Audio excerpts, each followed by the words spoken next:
Muito boa tarde, pessoal. Estamos ao vivo, então, para mais uma transmissão aqui no canal WillPTV.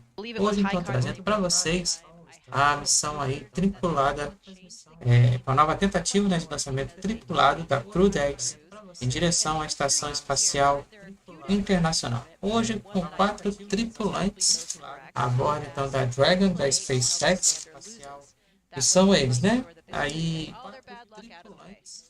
a bordo, então, da Dragon, da SpaceX. Então, vamos ver quem são os tripulantes de hoje, né? É McClain, da NASA, nosso comandante. Nichole Ayers, da NASA, Estados Unidos, o nosso piloto, né? Também temos do Japão, da Jaxa, Takuya, Onishi, especialista da missão, e o segundo especialista da missão da Rússia, Roscosmos, Kirill, Peskov, né? Então eles vão fazer então, a segunda tentativa de embarque então, na Dragon, da SpaceX, no complexo de lançamento número 39 no Centro Espacial Kennedy, na Flórida, nos Estados Unidos. E hoje o horário de lançamento está previsto para acontecer às 20 horas e 3 minutos, pelo horário de Brasília. Este, então, é o lançamento número 29 da SpaceX em 2025. Nós estamos, então, acompanhando ao vivo todas as imagens aí com vocês. E não se esqueça de estar se inscrevendo no canal, de curtir, comentar, né? Compartilhar e também seguir o canal nas redes sociais. Então temos imagens aí do Falcon 9 com a Dragon aí no topo para vocês.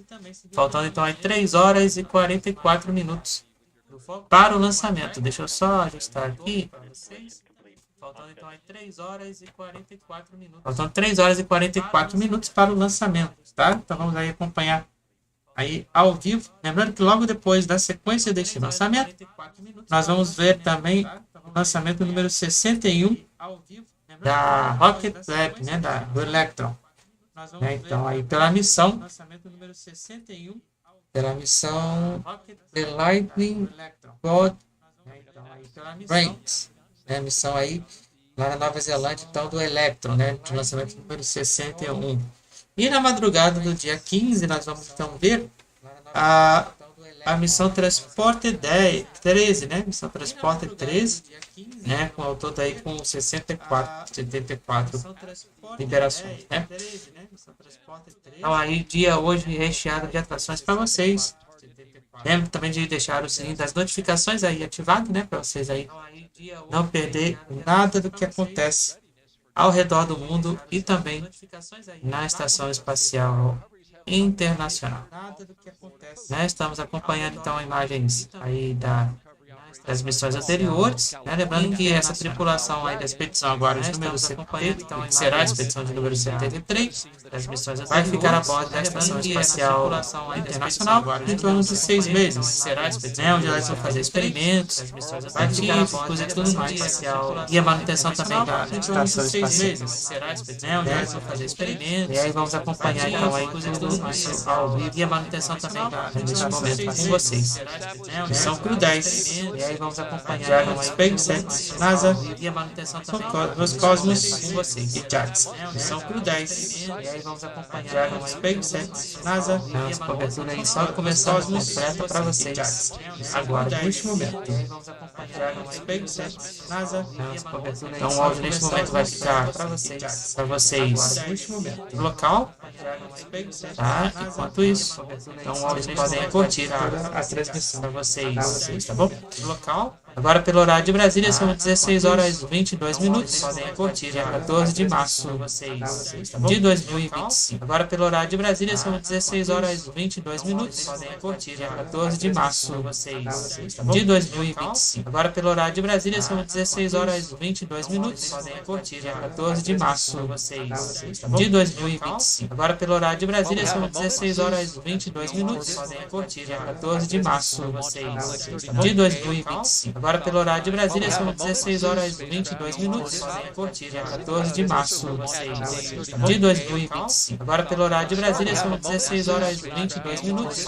Dia 14 de março de 2025. Agora, até agora, a direção das 16 horas e 22 minutos para vocês, né? Dia 14 de março de 2025. Agora, até agora, a direção das 16 horas e 22 minutos para vocês, né? Dia 14 de março de 2025. Agora, até agora, a direção das 16 horas e 22 minutos para vocês, né? Dia 14 de março de 2025. Agora, até agora, a direção das 16 horas e 22 minutos para vocês, né? Dia 14 de março de 2025. Agora, até agora, a direção das 16 horas e 22 minutos para vocês, né? Dia 14 de março de 2025. Agora, até agora, a direção das 16 horas e 22 minutos para vocês, né? Dia 14 de março de 2025. Agora, até agora, a direção das 16 horas e 22 minutos para vocês, né? Dia 14 de março de 2025. Agora, até agora, a direção das 16 horas e 22 minutos para vocês, né? Dia 14 de março de 2025. Agora, até agora, a direção das 16 horas e 22 minutos para vocês, né? Dia 14 de março. Deixa eu...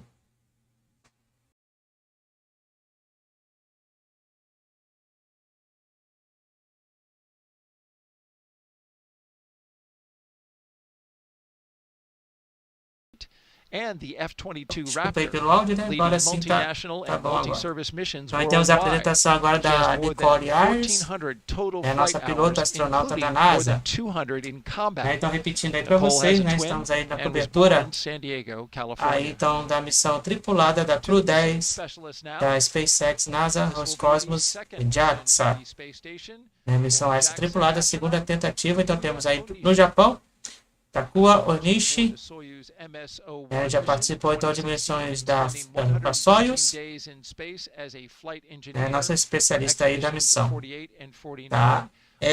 Lembrando que hoje, como eu havia mencionado antes, né, esqueci de mutar a mim mesmo lá no meu recuo, no meu retorno, né, teremos aí logo na sequência desta missão a missão com a Rocket Lab, The Lightning God Reigns, tá? Missão aí do Electron número 61. E vamos ter também, na madrugada, porque já para os fracos, a missão Transporter 13, tá? Missão Transporter 13 lá em Vandenberg, na Califórnia. Horário do lançamento, então, hoje, lançamento, então, número 29 da SpaceX, em 2025. Aí temos então o último integrante aí, né, o Kirill Peskov, né, da Rússia. Então aí nosso último integrante, especialista da missão. Ele foi então selecionado aí, a primeira missão dele, né, foi selecionado aí como cosmonauta, como astronauta, no caso como cosmonauta em 2018. Aí, vamos acompanhar também esta missão da Rocket Lab logo na sequência, depois que terminar esta transmissão. Lembrando que o horário do lançamento de hoje está previsto para acontecer às 20 horas e 3 minutos, pelo horário de Brasília. Então não se esqueça de estar se inscrevendo no canal e curtir, compartilhar nas suas redes sociais aí, né? Marcar também o sininho das notificações. Estamos aí ao vivo para vocês acompanhando então a cobertura especial aí da CREW-10, direção à Estação Espacial Internacional, onde então essa nova tripulação da Expedição 73 ficará a bordo então da estação por 6 meses, onde farão então experimentos científicos e manutenção da estação espacial. E não se esqueça, quem puder também fazer uma contribuição para a melhoria do canal, temos aí o nosso QR Code do Pix aí para vocês na tela. Para vocês. Então aí quem quiser fazer, então contribuir com o canal. Para melhoria e compra de novos equipamentos, inclusive de um novo computador, porque agora o monitor já comprei. Já consegui comprar. Falta agora só melhorar aqui no meu computador, mudar todo ele. Então vamos seguir acompanhando, menos 3 horas e 36 minutos e 40 segundos para o lançamento. Já já eu volto com vocês. Assigned first and start a little bit earlier because they have a little bit of additional training for the vehicle, but about that amount of time, and that is when we're doing everything from vehicle to space station training.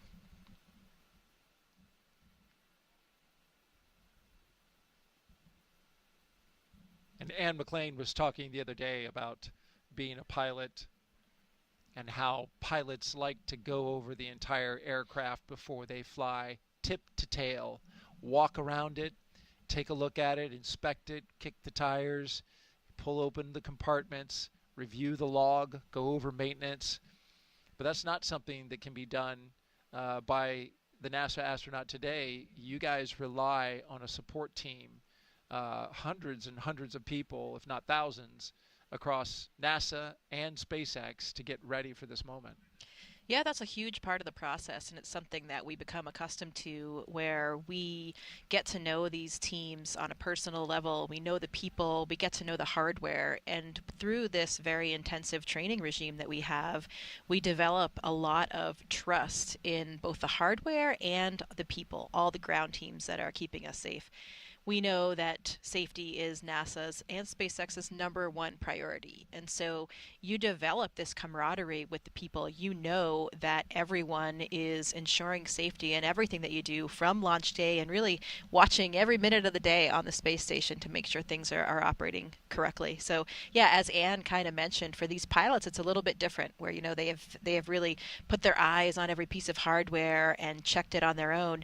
Now they're using that trust that they have. But thankfully to the way that we operate, the incredible relationship that we have with the SpaceX team, we have that level of trust and integrity between both partners, and we know that they will be watching all those factors, and that's a good thing because as an astronaut, we have so many different things. We really have to compartmentalize our brains. We're switching back and forth between a spacewalk training and then doing a spacewalk, capturing a vehicle using the robotic arm, fixing the toilet on the space station, and then doing an experiment. So we're doing so many different things all the time. There's no way that we can be experts really at any one. And so you become this kind of dabbler, a dilettante on all of them. And what you do is rely on all the people on the ground to help you through that process and make sure that everything goes as smoothly as possible. And we appreciate all of those people who have really spent a lot of time, long hours, weekends, nights, working to prepare this mission for launch. We move you now to looking live outside astronaut crew quarters, where family, friends, and some media have gathered to document CREW-10 as they walk out of their living quarters and then into their vehicles. 3 Teslas all lined up with that license plate. Yeah, I really like this tradition where the SpaceX crews actually change the license plates for every mission. And so it adds a little bit of levity, you know, a little bit of something original to each one. You can see this one, the lift off with the 10 in the middle, lift 10 off. So that's a very appropriate message for what we're here for today. And I think we have some history about what all the other license plates are here too, don't we, Daryl? We do indeed. As you can see here, what's in a name? These are all of the previous crew missions that flew on SpaceX and the license plates that they chose for their vehicles. And as you can see, many of them worked in the number into the phrase, which is quite clever. But you had Demo 2 with ISS Bound, CREW-1, later Earth, CREW-2. Each vehicle had one, and it was reuse, reduce, and recycle for the 3 vehicles. CREW-3, I like CREW-3. Send it with the 3 and the E. Go for launch was CREW-4. Blast off with the number 5 for CREW-5. Crew Dragon for CREW-6. You and I did this launch. Bye. Yeah. That's one of my personal favorites. You had actually corrected me during the show. I didn't say it long enough, but you did it just there, so I appreciate that. CREW-8, yay space. CREW-9, ready for it. And, of course, CREW-10, liftoff. I enjoyed that. Which one's your favorite? I would say I'm partial to CREW-2 because I was the astronaut support person for that one, and also I'm quite an environmentalist at heart, so the reduce, reuse, recycle was one of my favorites. But then the bye. Oh, yeah. Okay. Well, let us know what you folks think, what your favorite license plate is. And remember, you can also ask Jessica questions. #AskNASA. Send it into our platforms on Twitch, Facebook, YouTube, and X. And as a matter of fact, we have a question for you right now. So let's take it.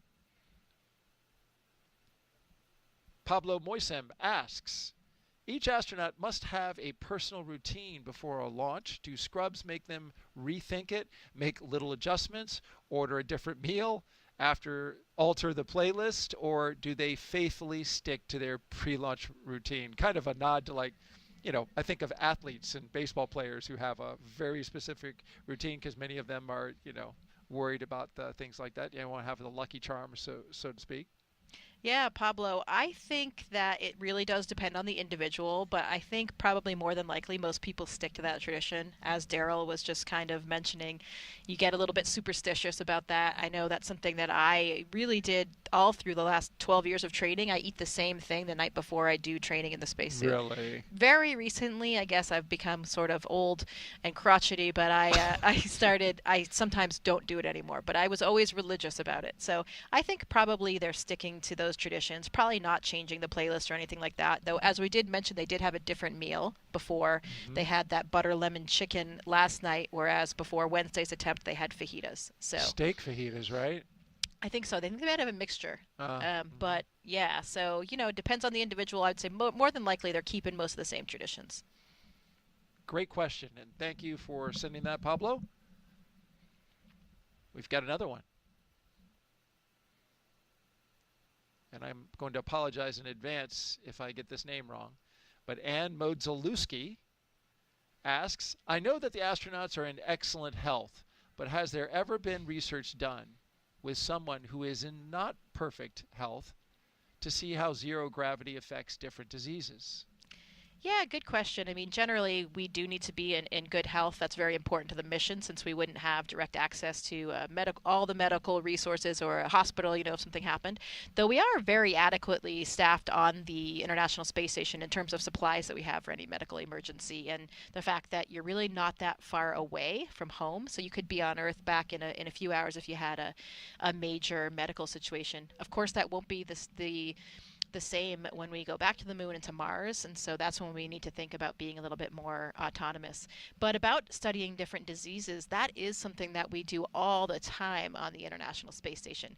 Not directly through an unhealthy astronaut or person, but with a whole suite of biological, physiological, and medical experiments that is designed precisely to understand more about disease states back on Earth. For example, there are a lot of parallels with osteoporosis or muscle wasting diseases on Earth with processes that happen in space. And really what happens, space is kind of like an accelerated aging model. So we can study bone cells, we can study muscle cells, we can study our cardiovascular physiology on board and get that data to use not only just for the future of astronauts in space, but also with all of these disease applications that are really direct in many cases back to help improve the lives of patients back down on Earth. Well, I was excited to go to space until you said it accelerates aging. But I had heard that, and I thought that was interesting. Temporarily, yeah. It depends on the system, and it depends on the effect. But, for example, one of the experiments that I participated in when I was there it was called vascular echo, and there's a follow-on vascular aging, and it's looking at blood vessels in the human body. We use the ultrasound on board the station to look at what's happening in these blood vessels. And what was found on some of these previous studies is that the blood vessels actually get thicker and stiffer, the walls of the blood vessels, equivalent to about 10 to 20 years of aging in only a 6-month time period. So really important that we understand these kinds of things and start unraveling the mechanism behind it so that we can keep astronauts healthy. But then, as we just mentioned, a lot of corollaries to aging back down on Earth as well. You're looking live now down the hallway towards astronaut crew quarters in the suit-up room where the astronauts will turn the corner, walk that hallway, get into an elevator, go down to the ground floor, and pop out those doors before walking to their vehicles and having a few minutes of time to spend with the people who have gathered there. Special guests, VIPs, family members, loved ones, and the press. And we can see in the middle of the screen, I do believe, we have our acting administrator, Janet Petro, there. Yeah, I see Vanessa Weiss as well. She was very recently the director of the Johnson Space Center, and now she's the deputy for the administrator. Yes, there is Vanessa on the right side of the screen. And Janet Petro, currently blocked by the fellow there in the blue suit. But Kelvin Manning, I see him in his Crew-10 shirt, or Crew-10 cap, rather. Yeah, and he's acting director of KSC right That's now, right. Where we are. Kelvin, great guy, interacts with us as crew members quite regularly whenever we're out here.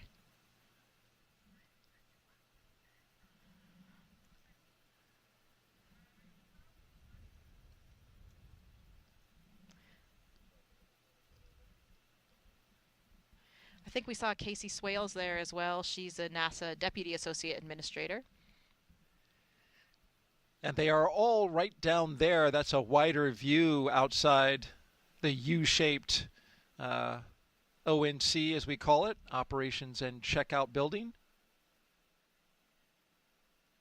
The caravan departs from this location. You can see towards the back and at the top of your screen the SWAT vehicles, the 3 astronaut vehicles, and then at the front, security gives them an escort across the Kennedy Space Center. It's about a 20-minute drive to the launch pad. We've got some folks also here visiting as part of NASA's social program. And there they are waving. I think they turned around and waved. But a great group of folks here who are social influencers who have come to document what's happening. Countdown, advanced team work complete, ready for crew arrival. Commencing crew walkout and ONC departure. And here they come. Schedule. Walking down the hallway, Crew-10. Leaving the astronaut crew quarters, going into the elevator amidst some applause and revelry. That was astronaut Kjell Lindgren just on the other side of the elevator door. He is the acting director of the Flight Operations Directorate. So that's the directorate that resides above the astronaut office, the flight director office, all the flight controllers. And Kjell actually flew on Dragon as well himself back on Crew-4. He did indeed. And he and his fellow crewmates all came out to Kennedy sometime after their launch and did a meet and greet with everybody who works out here. And it was really a special time to get close to the astronauts, ask them questions, take pictures. For the people who support the launch operations here at the Kennedy Space Center, I know that meant a lot to the people who went out and saw Crew-4 when they visited here. As you look here at the doors and see all the patches around the frame there from the various missions that have most recently been done, we have the mission signing for Crew-10. That was Anne McClain, and here's Nichole Ayers, Takuya Onishi, and Kirill Peskov.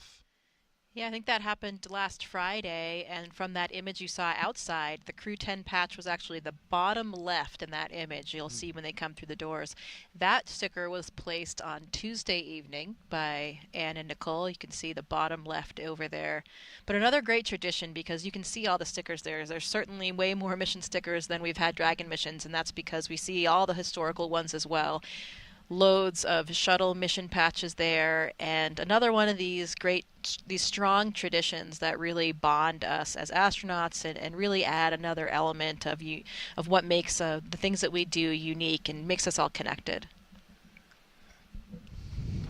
Jessica, when you eventually fly, I dare you to put one right there smack dab in the middle of the NASA meatball.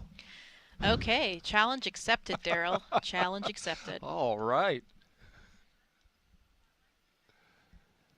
There you can see Haley Esparza and Katie O'Neill walking out. Gave a little fist bump, and they're getting ready to pump up the crowd. They are SpaceX employees that really are the key liaison for SpaceX with all of the things that astronauts do. So 2 incredible women that we know very, very well in the astronaut office that are really essential to all of the SpaceX operations.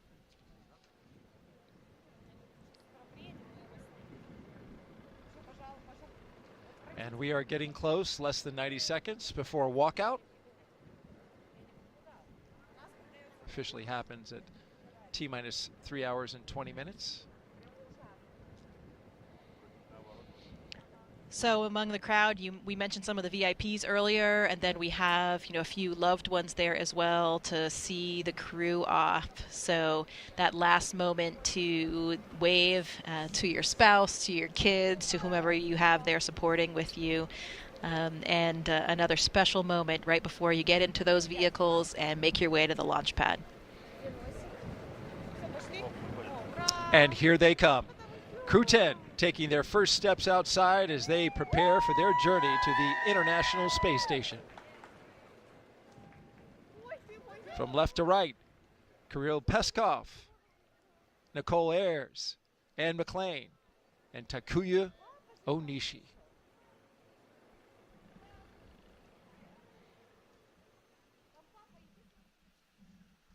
Well, this is the second time they've done this, so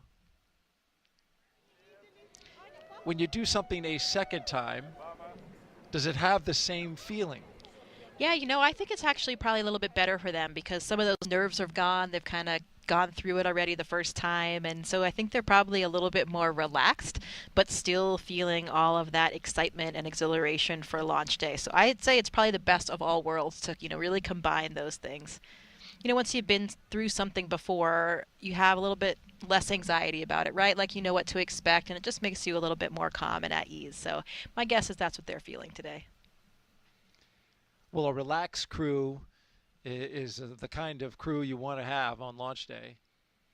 Absolutely. You can see the big smiles on all of their faces as they're looking out toward their loved ones, their families, friends, colleagues. I imagine the conversation is a little different than it was on Wednesday, right? Because you said your favorite goodbye words, and now goodbye again. Yeah.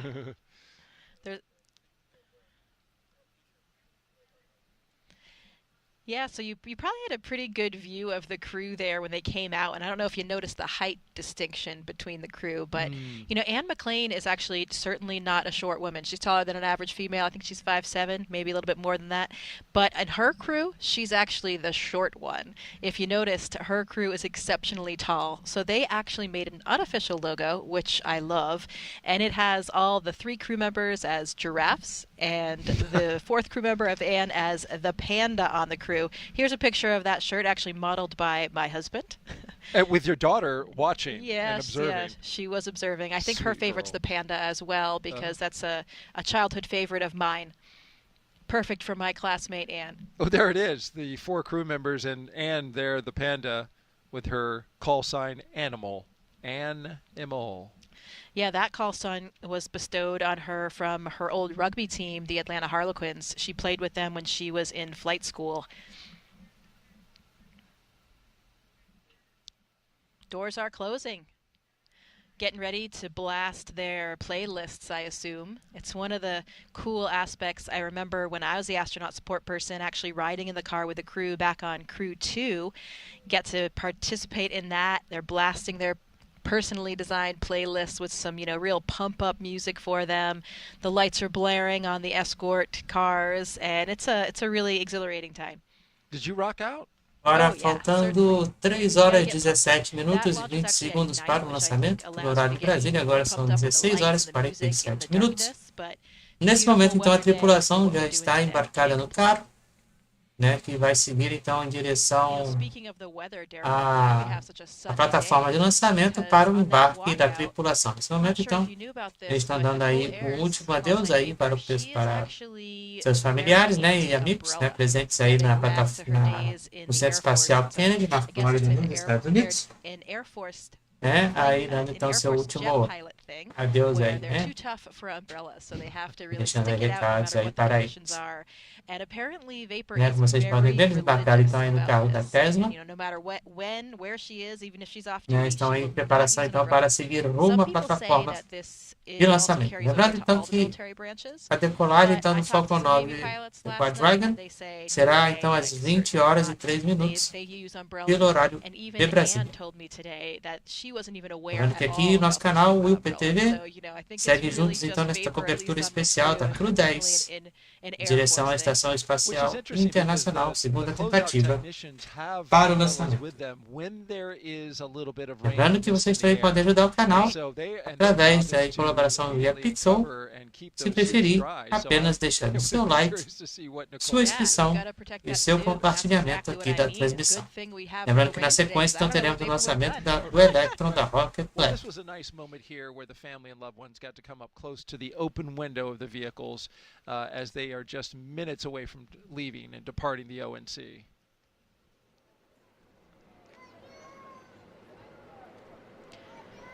In the first vehicle, you've got the closeout lead and 2 suit technicians. In the second one, the commander and pilot, along with a flight surgeon. And in the third, the 2 mission specialists. They're getting a wave out the window as they drive off.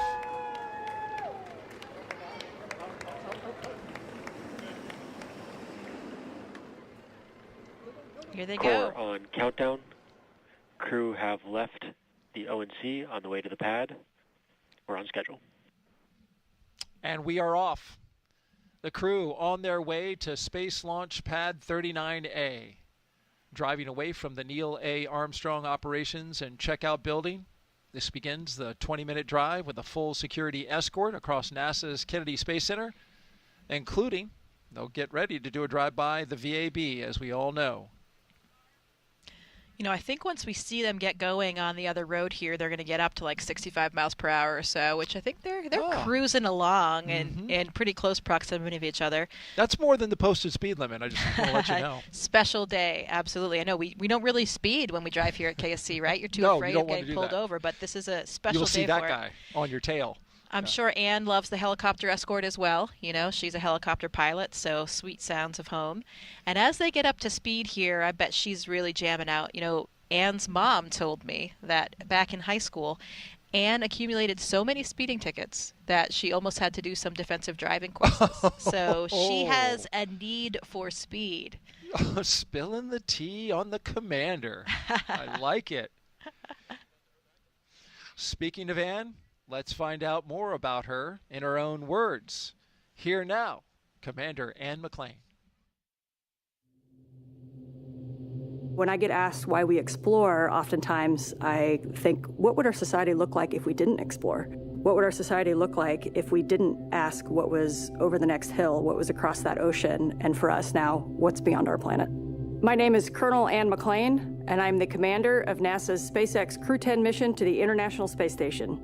I was 3 years old when I first told my family that I wanted to become an astronaut, and I'm fortunate that no one of my family told me that it was impossible to do. They all said, that's going to be a lot of work, and they were right. But they were ready to support me every step of the way. They reminded me of my dreams if I started to get discouraged, because it is a long and challenging road. One thing I knew about becoming an astronaut is that not a lot of people get to do it. It was important to me to choose a career that I was going to love and be fulfilled in, regardless of my selection to becoming an astronaut. So I chose to serve my country as a helicopter pilot and an officer in the United States Army.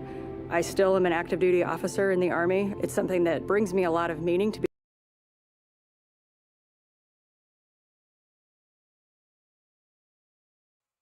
Faltando 3 horas e 12 minutos para o lançamento, estamos aí acompanhando então cobertura especial aqui no canal WillPTV para então a nossa transmissão aí da missão tripulada SpaceX, NASA, Roscosmos, Jaxa. Desculpe, em direção então à Estação Espacial Internacional. Estamos aí vendo agora um VT aí da nossa comandante, a Nichole, como é o nome da nossa comandante mesmo, que eu esqueci, da McClain. Da McClain aí, a nossa comandante de hoje.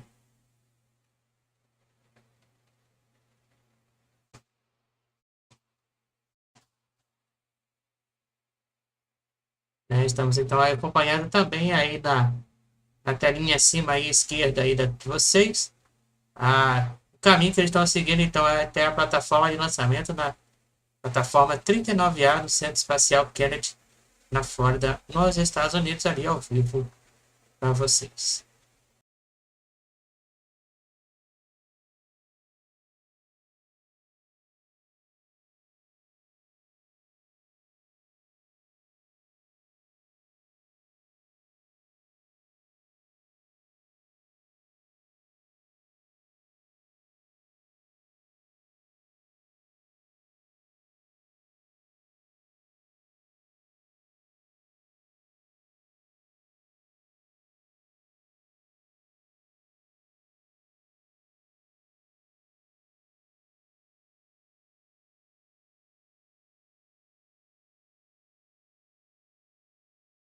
next member of CREW-10 we'd like to hear from now is pilot Nichole Ayers.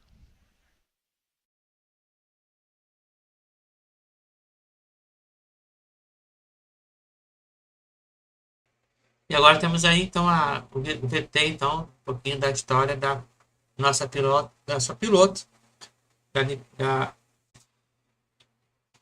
Nichole Ayers.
And you see them passing the VAB now, where we just had a big major milestone in the NASA Artemis program.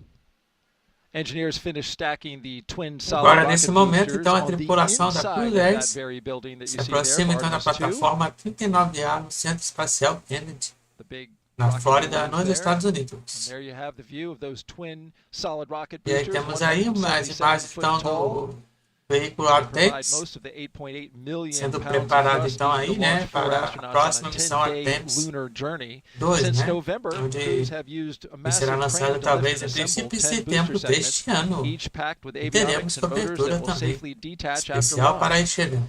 With the boosters now complete, the focus shifts to integrating the SLS core stage in the coming weeks. Artemis 2 will carry NASA astronauts Reed Wiseman, Victor Glover, and Christina Cook, along with Canadian astronaut Jeremy Hansen, on a mission around the moon. And now here is Jeremy, there in the back, with an update about a recent training mission for him Então and his esta é a fellow tripulação Artemis que 2 vai crews. embarcar então na Artemis 2. Agora vamos ver então um pouquinho mais sobre a missão Artemis, né? Minuto Artemis aí para vocês. Tá lembrando então que a Artemis 2 aí está programado para setembro deste ano, né? Se nada tiver alteração, né? Agora faltando 3 horas e 6 minutos para o lançamento. Estamos aí na cobertura da missão CREW-10. A tripulação já está quase aí se aproximando aí então da plataforma de lançamento. Plataforma então 39A.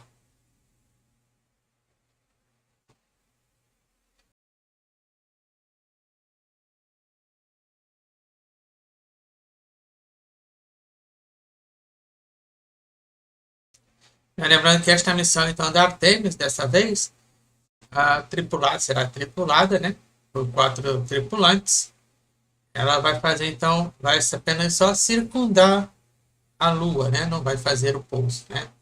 Ela vai apenas só circundar a Lua e retornar para a Terra.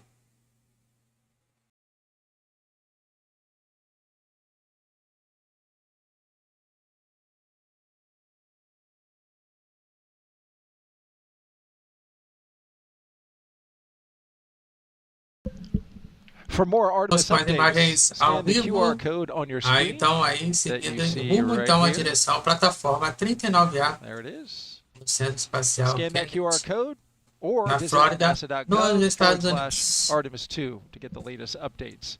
As Agora, we então, get pelo horário de escorted across Brasília, the vai Kennedy dar, Space então, Center. vamos esperar o reloginho virar. Security leading the 17 way. horas. 17 horas aí pelo horário There they go. de Brasília. Top speed now, I bet. Faltando, então, aí 3 horas You got a little construction there e coming 4 up on, minutos and it's para a o two-way lançamento. road, but there's no problem there. They've already pre-cleared it for them to go by. Another interesting note that we get to see when we have a daylight launch is those crawler tracks that you see just to the top of the screen. You know, those 2 rock-bedded crawler tracks, that's where the SLS rocket and Orion spacecraft will slowly march its way out to the launch pad. The giant crawler Né, e cada vez transporter. mais estamos chegando perto aí da nossa marca de inscritos, de 1.900 inscritos aqui no canal. Lembrando que a restrição de vocês é super importante para o crescimento do nosso canal WillPTV. Many millions of pounds of Então já estamos aí nos aproximando da plataforma de lançamento. E aí está eles aí já na plataforma de lançamento 39A, Centro Espacial Kennedy, na Flórida, nos Estados Unidos. Luckily, no alligators out on the road today, because that does happen from time to time. It does indeed. Passando aí pelo galpão da SpaceX, subindo aí a ladeira, subindo a ladeira, faltando então exatos 3 horas e 3 minutos para o lançamento.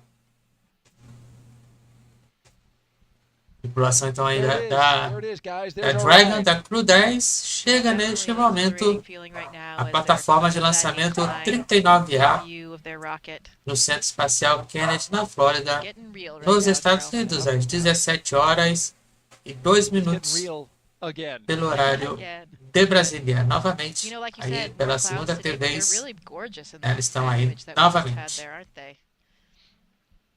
Make for some spectacular photos, I think, of a liftoff. Absolutely. And we have lots of press out here, very talented photographers who document the launch and the Core liftoff. on countdown. Crew have arrived at the pad on schedule. I'm always amazed at how they're able to incorporate the environment around the rocket as it's flying, whether it be a moon or a cloud. They do a great job. We enjoy their imagery. Let's pick back up with finding out our crew and learning about them firsthand. Up next is Jaxa astronaut and mission specialist Takuya Onishi. He is one of the CREW-10 mission specialists. When people Agora estamos vendo aí um pouquinho da vinheta então do primeiro especialista da missão, da Jaxa, Takuya Onishi.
Então, estamos vendo aí um pouquinho da vinheta aí do nosso astronauta da Jaxa, nosso Takuya Onishi, especialista da missão.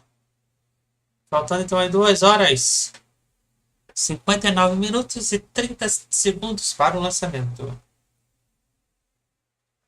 A tripulação, então, nesse momento, faz já aí o procedimento de... começa, então, o procedimento aí de subida no elevador. Processo aí de subida no elevador, de pares, né, 2 em 2, para, então, o embarque no Falcon 9 da Falcon 9 Dragon.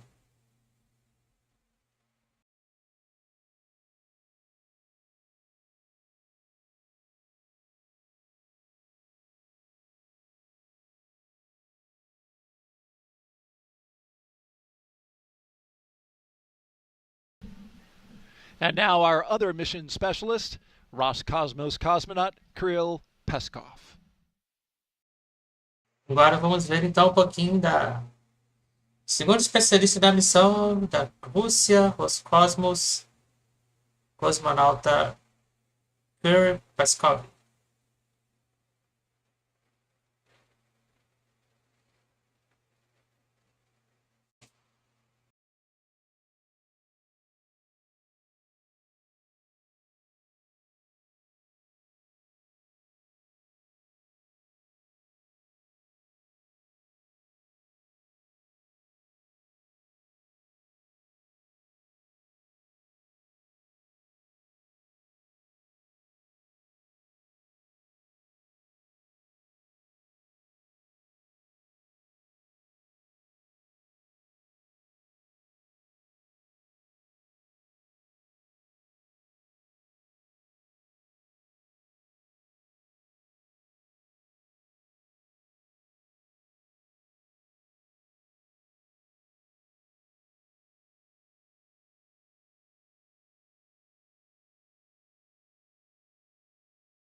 E aí estão eles aí, Back né, se live now at the preparando launch pad.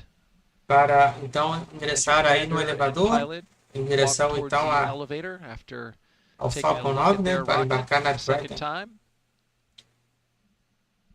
Pela Heading up the segunda launch vez aí. tower. Faltando então 2 And horas e into that 56 special minutos elevator, para o and I'm not sure, I'm lançamento. guessing maybe Anne will get to push that button, but it's the best button in the elevator because it says Para quem está chegando agora, space. estamos aí No floor acompanhando a number, cobertura just space. especial ao vivo, And today, né, she means aqui it. no YouTube, Yeah. I com always vocês love that então image aí, of the crew members leaning back a and tripulação lifting up então with da their rocket, CREW-10 really fazendo então novamente o appreciating the gravity of processo what they're about to do de and embarque na Dragon da how SpaceX. tremendously powerful that Neste rocket is momento there então in são front of them. 17 horas e The 9 elevator minutos, will take them pelo horário almost de 700 Brasília. feet up the launch tower, and they'll pop out right there. And then they'll have to walk A primeira tentativa de lançamento, né, foi realizada no dia 12 de março de 2025, mas infelizmente então tivemos aí um scrub nessa primeira tentativa de lançamento. Estamos então aí na sua segunda tentativa para o lançamento desta missão tripulada para a Estação Espacial Internacional. Almost at the rocket, still some stairs to climb. That's right. The last climb.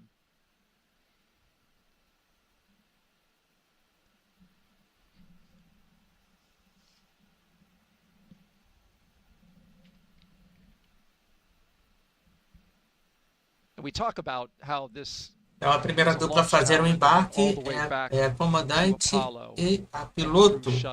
No caso, hoje, aí, sendo aí comandada por duas mulheres, astronautas da NASA, a Anne McClain e Nichole Ayers. Temos também, então, aí, um astronauta japonês, aí está ele, né? O japonês. Está aí na descrição, mas eu vou falar para vocês, né? Takuya, Onishi e da Rússia, Kirill, Peskov. Yeah, that's right. Apollo Formando, então, Soyuz, aí, the 50th anniversary for Apollo Soyuz will be this iniciando, né, o July procedimento aí when da CREW-10 expedição is on board the 73 International Space Station as para a part of Estação Expedition Espacial 73. Internacional, Apollo onde Soyuz was, of ficarão course, a 9-day na mission, estação and it por was 6 testing the meses. compatibility of the docking and rendezvous systems and the capacity E for aí estão eles, então, international aí, space fazendo o rescue, which I procedimento would say is de incredibly ingresso impressive aí at no that elevador. time because, of course, it was the Cold War, the Soviet Union, and they still were able to demonstrate that countries can work together in a peaceful way for a greater good of exploration and Enquanto science, na tela and even esquerda aí demonstrating that vocês rescue podem capability if acompanhar we que had estão to aí help each other out in space. o I always love this bit of procedimento de history that, it depends passada on where you're na from. passarela Some people para o call it embarque Apollo na Dragon. Soyuz, and in Russia they call it Soyuz Apollo. Of course they do. Well, beautiful shots here on the left-hand side of your screen. You can see our helo shot of the launch tower and tiny little astronaut there on the balcony. Yeah, that's Kirill and Tak, and we just heard in Kirill's package that he's from Siberia. And I love this fact that his fellow colleagues told me.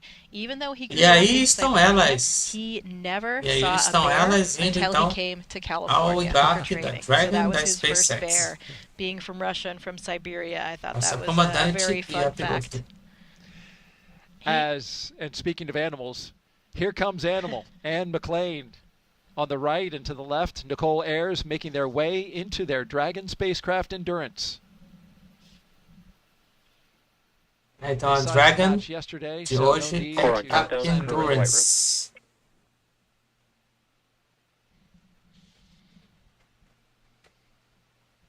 Então não se esqueça aí quem está chegando, né? Deixar o seu like na transmissão, se inscrever no canal e de compartilhar também nas suas redes sociais. Ascending the stairs, right behind the commander and pilot. And another commander coming up the stairs, since Tak will be the commander of the International Space Station once they arrive up there. So excellent experience for an experienced crew member like Tak to be in charge of the space station. And it's a really nice transfer of controls from Anne McClain being the commander of the vehicle and then handing over to Tak, really giving both of those experienced astronauts a chance for leadership and a commandership.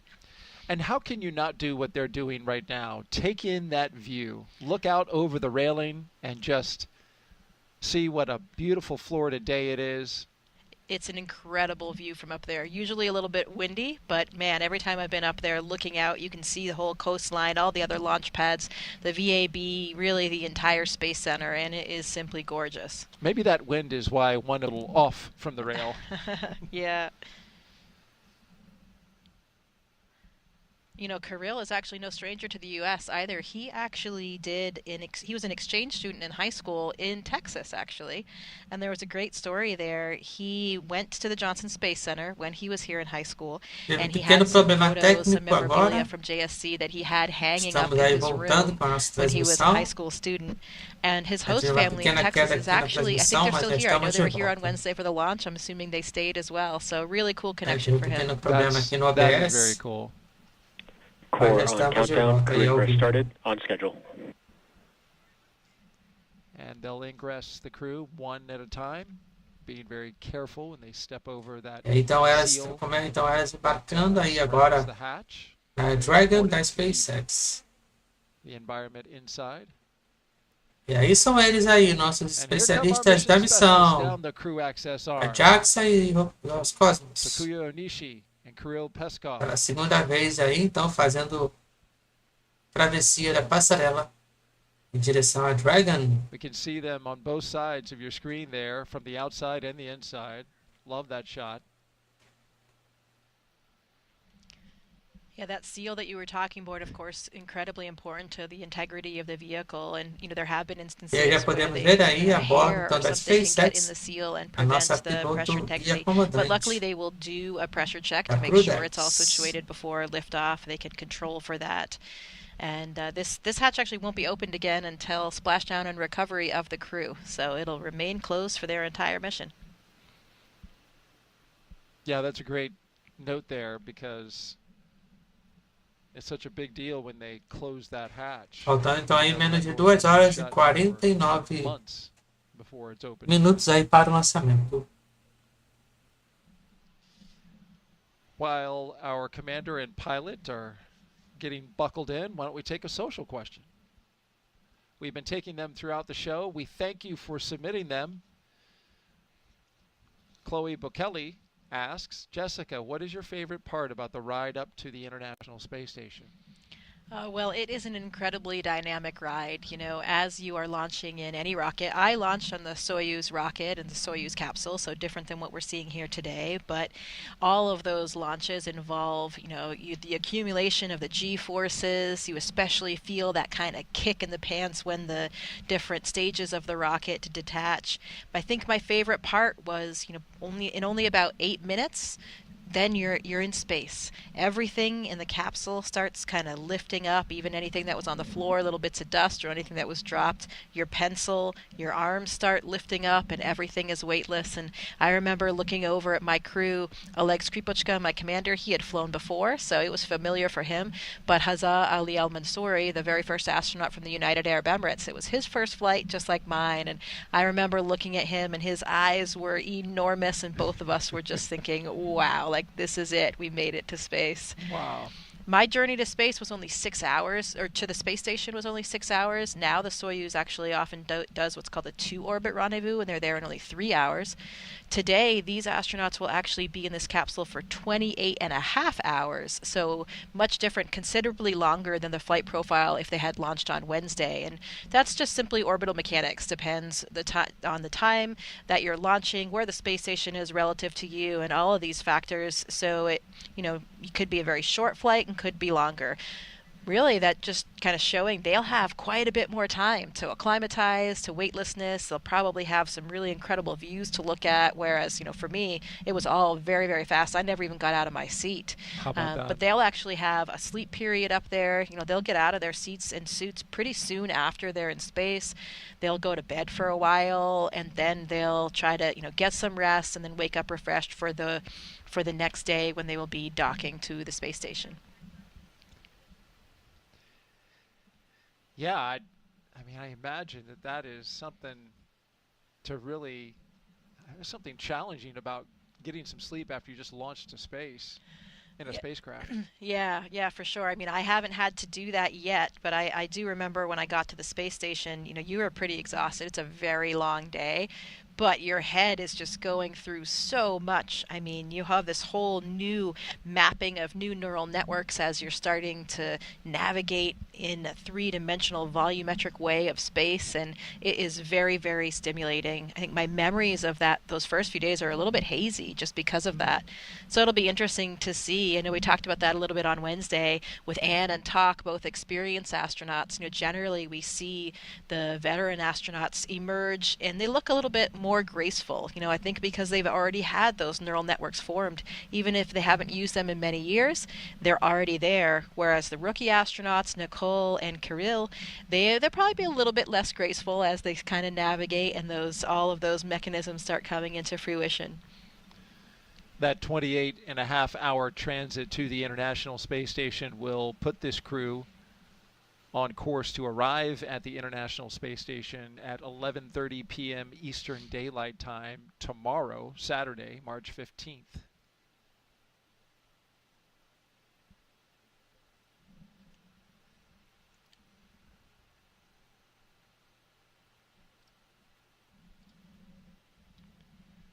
Let's take another social question now, Jessica, as we have all 4 crew members inside the Dragon Endurance now as they're getting settled in. Joe asks, what happens if the astronauts get direct sunlight through a window in the space capsule or on the ISS when they don't have spacesuits on, regarding radiation exposure. This is a curious question because I was wondering that. You don't have the atmosphere, filtering the sun in any way. Yeah, so some of the windows on the space station actually do have like a UV protection built Makes into the sense. window, just like, in your car or other types of windows, but some of them do not. So that's actually, my crew, I remember from training in Russia for the Russian segment, there are 2 of their windows that actually don't have that UV protection, and in training they really emphasize that to you so that you remember that, and you take some precautions if you do use those windows. We do have different types of sunglasses on board so we can help protect our eyes. We don't actually have sunscreen though, so you can put clothes on to have cover your skin with clothes, but you can get a sunburn through the windows. As far as radiation exposure, that is something that we have higher levels of radiation when we're on board the space station, and that's actually something that limits our careers as astronauts. We have radiation dosimeters on us at all times, and we're tracking those levels because we want to make sure that we don't go too far beyond a very high radiation limit that would, of course, then increase your chances of getting diseases like cancer.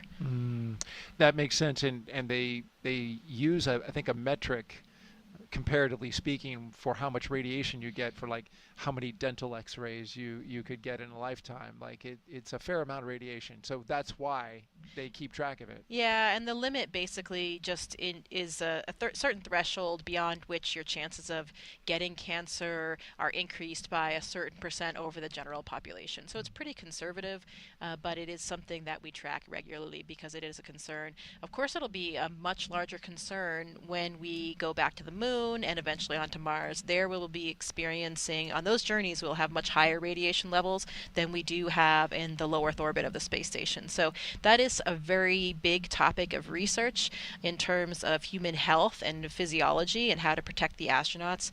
So, engineers are looking at what type of materials can you use to protect astronauts.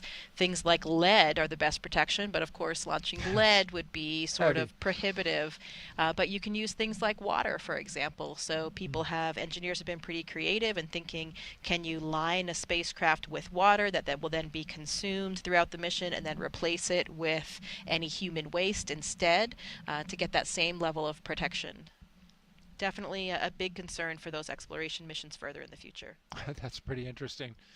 Thank you for that answer, Jessica. Really, really interesting. We got another question here queued up. MKO asks, what happens if a crew member gets sick at the ISS? I'm sure it's happened. Yeah, we talked a little bit about that earlier. So we actually have pretty extensive medical supplies on the International Space Station, a lot of different medicines that we would need in any type of unanticipated situation. We have a defibrillator, and if anyone needed that in terms of if we had to do CPR, jumpstart somebody's heart. And, we don't always fly with a medical doctor. So, for example, no medical doctors on this crew right here. They will actually be joined by a medical doctor for Expedition 73. Johnny Kim will be a part of the Soyuz launch on April 8th, and he is a medical doctor. During my mission, I had Drew Morgan, so I had a medical doctor on board throughout my mission, but that's certainly not a requirement. It was something that made my mom happy to know that I was flying with a doctor, but not a requirement for us at NASA. And so what we do is we have pretty extensive medical training. We have CMOs, crew medical officers, at least one, but usually several on board throughout the mission, and we're trained for a medical emergency type situation so that we would know what to do. We would have a lot of support from the ground if we had anything happen. We would have flight surgeons on the ground that would be talking us through everything. And if we had a major emergency that we couldn't really take care of ourselves on the space station and was really urgent, we would just deorbit the person. We would be able to put them in the vehicle. This Dragon will remain docked for the entire mission. It's their lifeboat if anything happened, whether it be an emergency on the space station or a medical emergency. We could bring a crew member home and they would be back on Earth in a few hours. So that is a kind of luxury that the space station affords. But again, when we talk about going back to the moon and to Mars, we will need to be a lot more autonomous in terms of how we take care of things, because we won't have that option of being back on Earth and being back in a hospital setting within a few hours. So a lot of stuff to think about there. as astronauts, we even do something now called field medical training, which is an incredible opportunity. I did this a couple years ago. We actually go into the active emergency rooms and operating rooms of some of the major hospitals in downtown Houston, and we get to ride along with the team and actually help participate in some of these medical procedures so that it gives us more of that real hands-on training where we're doing blood draws, possibly even intubating a patient, catheterizing a patient.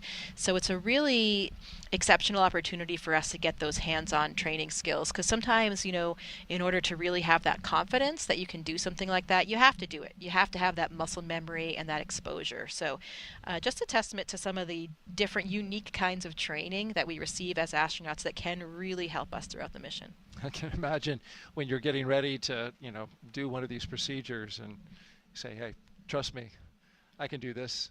I'm an astronaut. Yeah, I mean, it's what? pretty shocking sometimes. We're like, they're going to let us do this? Right. You know, for me, I was a physiologist in my former life. I did a lot of medical procedures on animals for my research, so it's something that I'm pretty familiar with as a physiologist, and I love it. I really appreciate those types of opportunities. But then, you know, sometimes the test pilots that we fly with, for example, some of them have very little exposure to that world and, you know, might not be so fond of it. So it's nice to be able to expose everybody to that. You know, when I did my field medical training, I did it along with Matt Dominic, who is a pilot, of course. And so it was a really nice juxtaposition of our very different skill sets from our former lives, and it was a great opportunity for us to work together and to learn a lot from that experience. If I were going to Mars, I would certainly want Dr. Kim or Dr. Morgan going with me. I mean, that would be comforting for sure. Great answer, Jessica. Thank you very much for that. As we look at CREW-10, now seated in their capsule. Up next for them, we'll be rotating those seats up. I should say articulating their seats upwards so they can get into a heads-up position. A fist bump from the closeout crew to the flight crew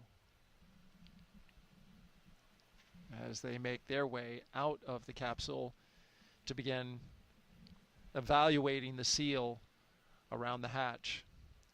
You know, we had a beautiful shot outside during the daytime as we look at the crew there huddled. We've been showing you the beautiful shots outside during the daytime, but there was a really cool shot last night during the blood moon. Check this out. Now this is time lapse, as you can see the shutter capturing the moon as it went by the Falcon 9 rocket and the Dragon spacecraft. So you can see in the middle there where it was a total eclipse, a total lunar eclipse. You know, this is where the sun, the moon, and the Earth are all aligned, and the moon gets into the darkest part of Earth's shadow, and it gets that reddish look. And look at that! Like, what a shot that was. Yeah, that is absolutely gorgeous. And we haven't had a total lunar eclipse visible here since 2022. How about that? So really a beautiful view that we had here throughout the U.S. and other places of this blood moon. Okay, Dragon CREW-10, good afternoon. We're in 4.100. We're complete through 1.3 and 1.4. We're ready for com checks. SpaceX copies and stand by for umbilical com checks.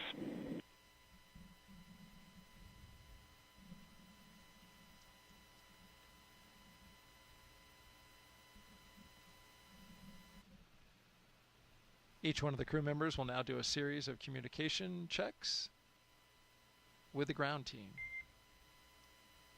Commander, pilot, MS-1, MS-2, com check. Loud and clear. Clear. Loud and clear. Loud and clear. And core, loud and clear. Umbilical com check is complete. Report when ready for seat rotation. Okay.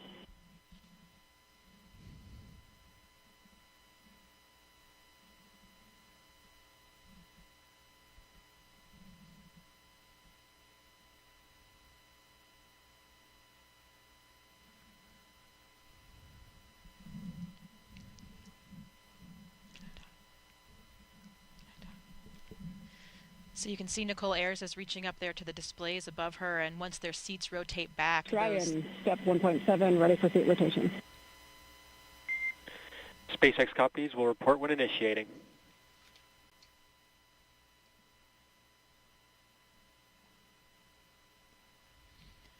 So once they rotate back, they'll have Anne and Nicole will have a direct view of those control panels that will be right in front of their faces. We can just kind of see the top of it there. That's where Nicole was reaching up.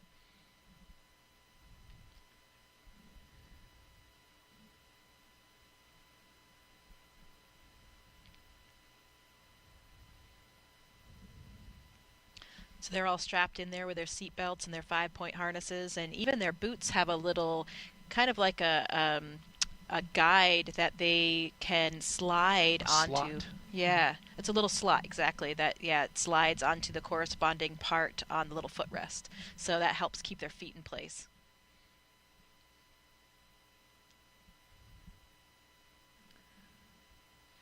They That have looks what's like, is that a paper checklist of some sort up there in the upper Yeah, left they've hand? got some different checklists, and then they have on their left knees, they have what's called the satchel. So they have a few different things that they might need in those early phases of the mission in there, and they also have their crew tablets so they can be following along with procedures and different phases of the mission. Just like a pilot to have a paper backup, though. Always, always. Redundancy is key. Yeah. I think that's Dragon, SpaceX, initiating seat rotation. Copy. I think with that cue card that we see there is probably their launch cue card, which has kind of their key trajectory and the key phases of that, the different corresponding abort sites if they would need to abort anywhere along there. And we'll actually hear them call out those different phases as they initiate the launch profile. And there they are rotating back to that position. You have a better view there of that display panel.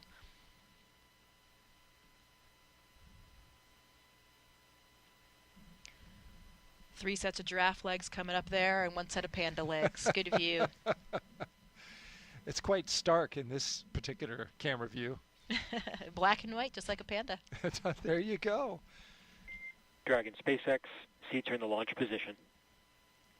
And the two mission specialists, Copy. they have a better view of their window. Looks like to me. Yeah, that's one of the big differences. So, you know, as I mentioned, I flew on a Soyuz, and the Soyuz has a fairing covering it for liftoff. So the windows essentially are covered until you jettison that fairing. Dragon does not have that. So these astronauts will actually be able to see their ascent away from the launch pad. And I've heard that that is incredibly beautiful, a very cool thing to see as you're lifting off. There's a little bit of what their view will look like, you know, clearing the launch tower, perhaps seeing a bit of coastline along the way, depending on which way their windows will be facing. One of the things when you don't have that fairing like we have in Soyuz, apparently other astronauts have told me that it makes the Dragon much louder in those first few minutes because you don't have that additional layer of protection like you do on Soyuz. That makes sense. A window much thinner than the rest of the capsule. The astronauts also use those Dragon windows sometimes for photography and aurora viewing when they're on ISS. So you have, you know, more windows to do exactly what astronauts like to do best when they're in space, is to look back at Earth, the incredible view of the Earth below them. It's really spectacular and never gets old. Dragon, SpaceX, go for Section 2, suit leak check preparation. Something Dragon, every Section 2 photographer work. can appreciate, having multiple different angles to take photos. Yeah, and just the way that the windows on the space station are lined up, the angle that you get from those Dragon windows is really great for the aurora because you can see them coming from hundreds of miles away and get your cameras ready better than you can from some of the other windows. So, you know, we've seen a lot of incredible photography, especially lately with astronaut Don Pettit on board. Yeah, he does a great job. Exceptional photographer. Definitely recommend checking out some of his imagery and that of other astronauts on social media or on the NASA website.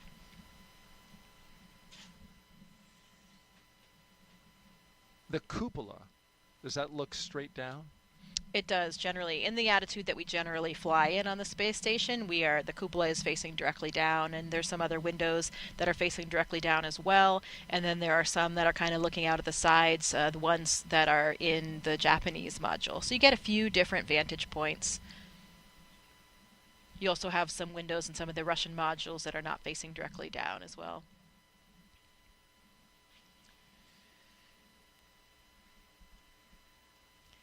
Taking photographs in space is not easy, though, so extra props for Don's incredible photos. Matt Dominic also took a lot of exceptional photos. Really, most astronauts do, but those two really kind of stood out. But it is difficult, especially because of the lighting. You know, the lighting is changing all the time when you're in your orbit, going around the Earth every 90 minutes, 16 sunrises and sunsets every day. Changing quickly. Yeah, changing all the time. So you think you have your settings perfect, and then suddenly the light changes. You know, suddenly there's some different shading from a cloud on the subject. You know, there's all kinds of things that are changing all of the time, and that makes it really difficult to get that perfect photo or video. I had never thought about that. Of course, on Earth, when you're trying to shoot photos in the dusk or dawn time and that light is changing quickly, it's a challenging time. But when you're going around the Earth every 90 minutes and the sun's zipping around... Dragon set 2.9, care complete, ready for leak checks. That can really be challenging. So we got leak checks coming up right on time. SpaceX copies. You are go per section 3, suit leak check. Please go for section 3, suit leak check.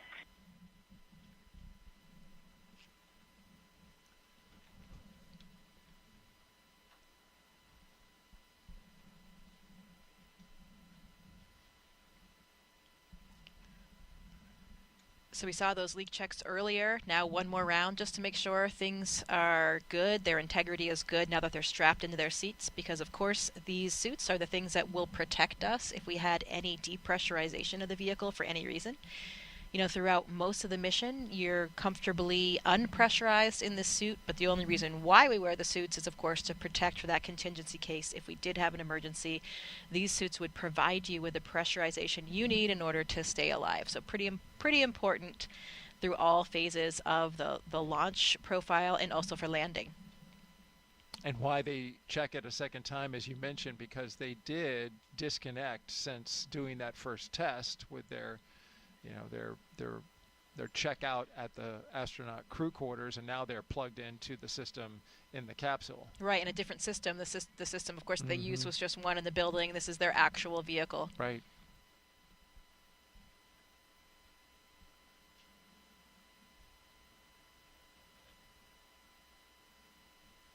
If you're just joining us, it is T-minus 2 hours and 27 minutes and counting until CREW-10 launches to the International Space Station as part of NASA's Commercial Crew Program. As you can see there, CREW-10 is strapped into their seats inside Dragon Endurance, waiting for their seats to lift off and take them spaceward.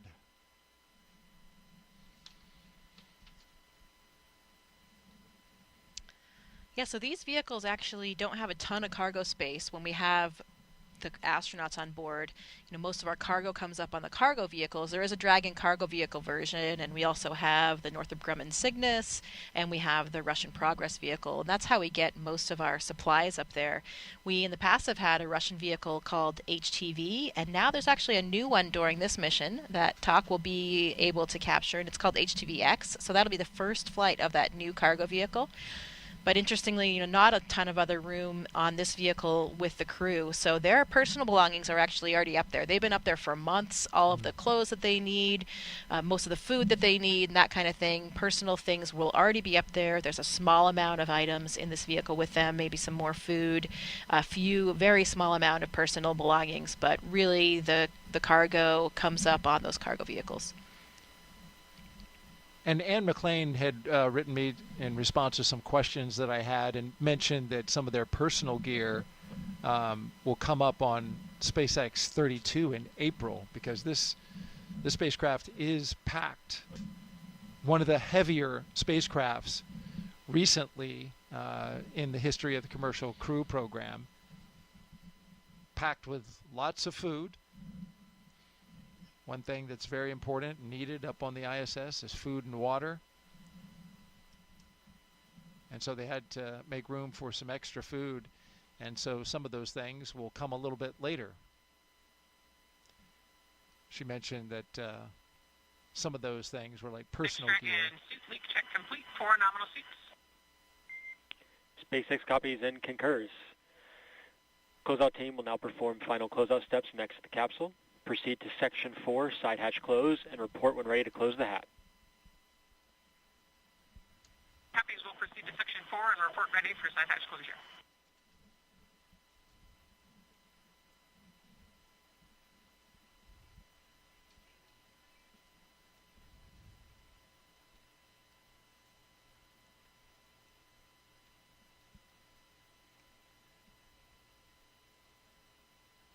And McClain said that she packed some shirts from sports teams. Dragon SpaceX, we got a question for MS2. Would Seat 4 like their Valsalva installed for launch?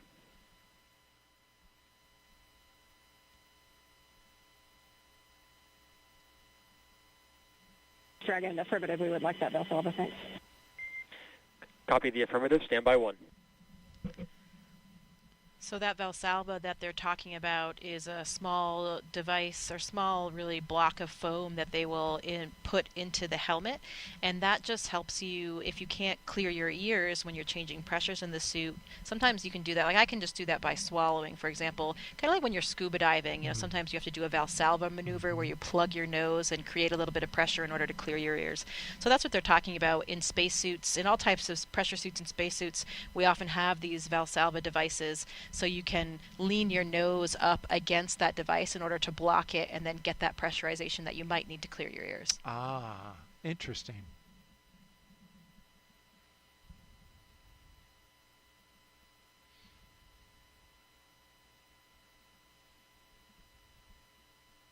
I can, when I'm diving, just kind of do it. I guess some people can do it, just kind of Yeah, exactly. open up that, you feel it open up and the pressure releases. Of course, pressure's built up, so it'll easier to get it out. For some people, swallowing or kind of massaging your eustachian tubes in your neck. And when I'm diving, I actually do have to physically hold my nose to do it. But when I'm not in a water environment, if I'm in a spacesuit, I actually don't need to use a Valsalva at all. I can just swallow or even kind of move my jaw. So I think it depends a lot on your physiology. Everybody's a little bit different. But for me, with the air interface versus the water interface, I think that makes a pretty big difference. Right.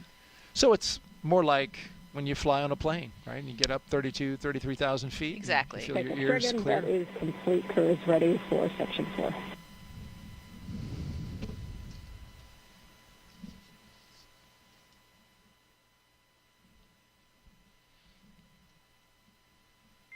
Core copies will be with you in Section 4.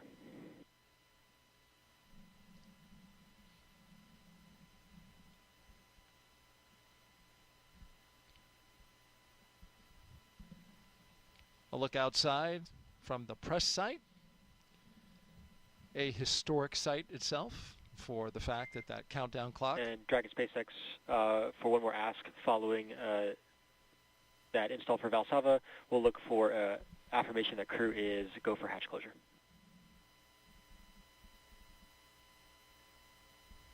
Dragon crew is go for hatch closure. SpaceX copies. The closeout team is taking final steps in preparation for side hatch closure. Stand by for some state transitions before we get into pad hatch closed. A reminder, at this time, ensure all items remain secure from now through launch. Copy.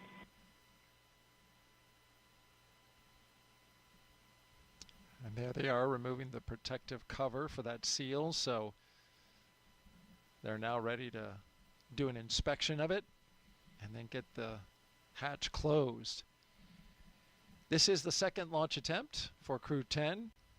There was a launch opportunity on Wednesday.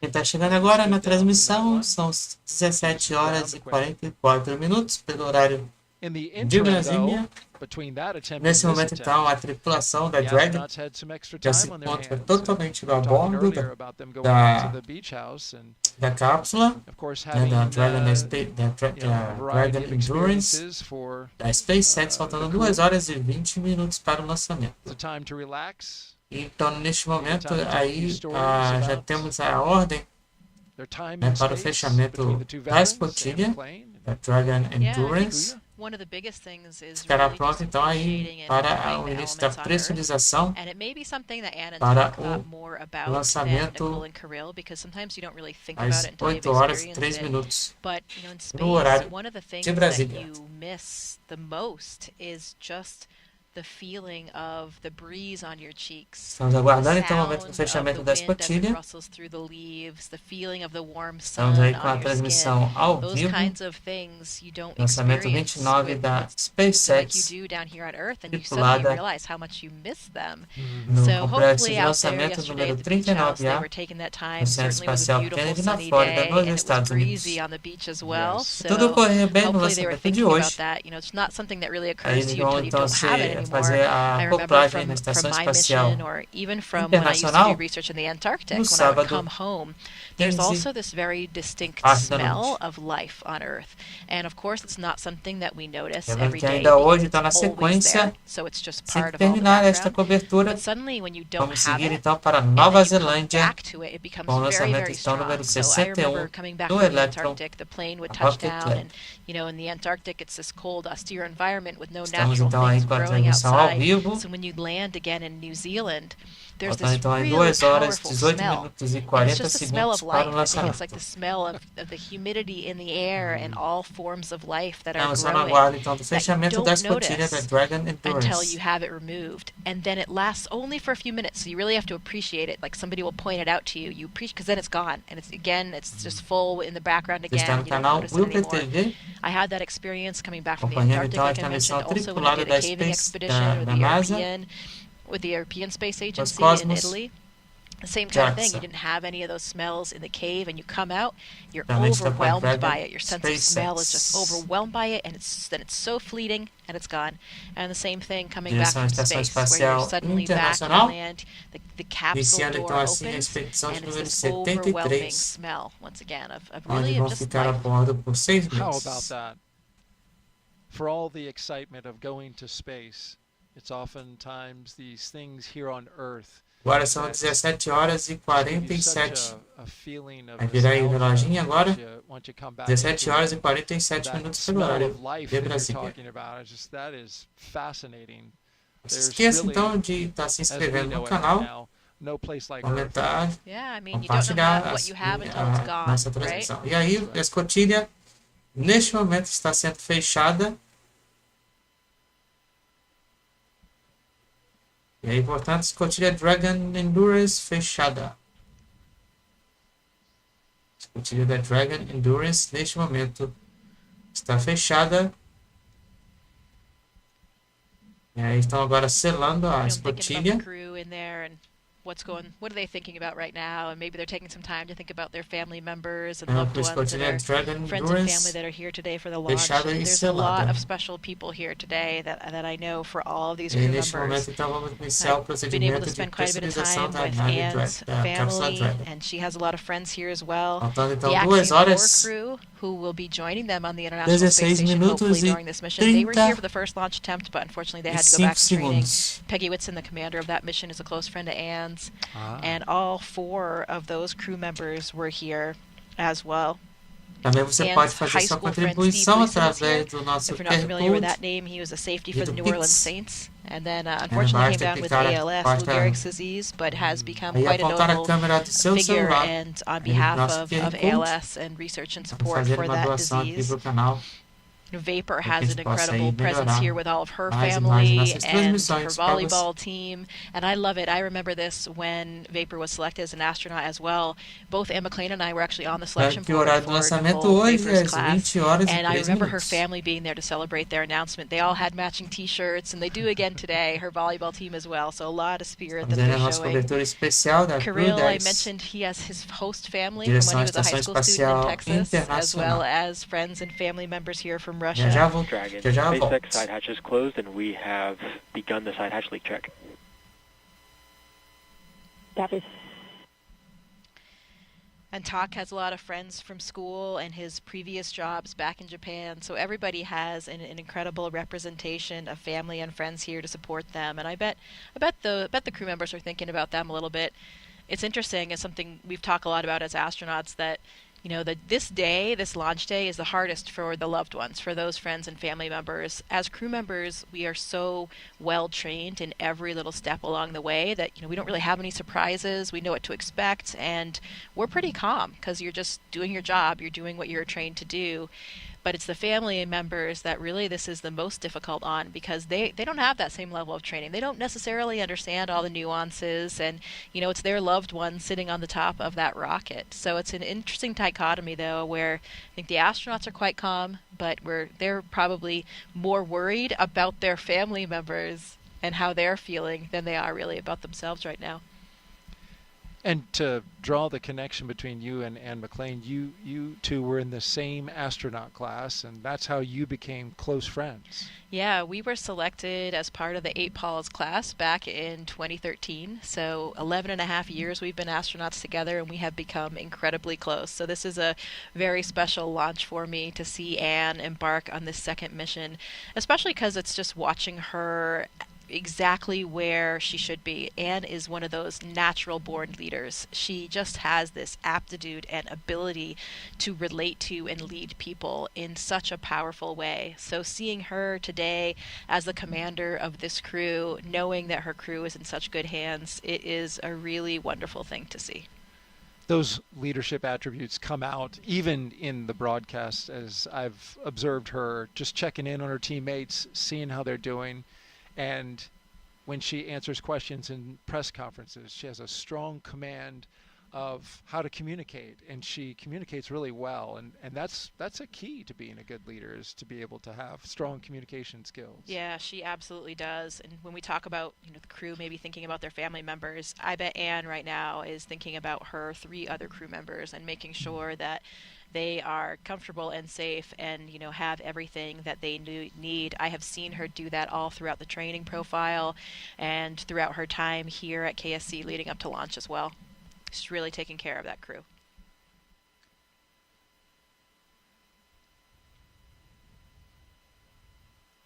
From inside the capsule to outside of it, there at the press site, see the countdown clock, a historic site. It's on the National Historic Register, in fact, with the flagpole blowing and a nice breeze going. Weather conditions for liftoff today, they're fabulous. There's your forecast. We are 95% go. Winds are coming 7 to 12 miles per hour out of the south-southwest. Temperature is a mild and comfy 70 degrees. The only concern for that 5% resides in the cumulus cloud rule, and that's because we have a little more moisture in the air than we did 2 days ago. But really, as you can see outside, not a lot of cumulus clouds. You've got those high stratus clouds, but there you see some off in the distance over top of the ocean. But those seem to be pretty thin. Not expecting a lot of moisture in those. So that all bodes well. There's a beautiful shot. The sky is open and clear for this liftoff right now. It's green. Of course, we'll be looking again at the weather, as in fact even more closely as we get closer to launch. Dragon SpaceX, ComCheck.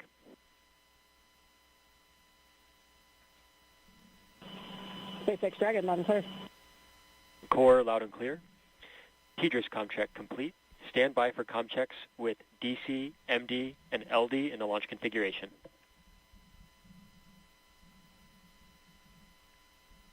Dragon, D on countdown 1, ComCheck. DC Dragon, loud and clear. DC loud and clear. Stand by for ComChecks with MD. Dragon, MD on countdown 1, ComCheck. MD Dragon, loud and clear. MD loud and clear. Stand by for ComCheck over Dragon to ground. Dragon, MD on Dragon to ground, ComCheck. MD Dragon, loud and clear. MD loud and clear. Stand by for ComChecks with LD. Dragon, LD on countdown 1, ComCheck. LD Dragon has you loud and clear. LD loud and clear. Stand by for ComCheck over Dragon to ground. Dragon, LD on Dragon to ground, ComCheck. LD Dragon, loud and clear. LD, loud and clear.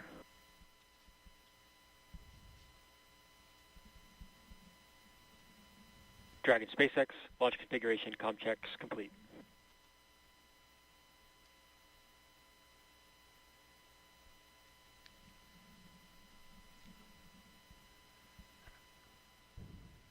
All right, with the communication checks complete, that's a good milestone that we are passing now.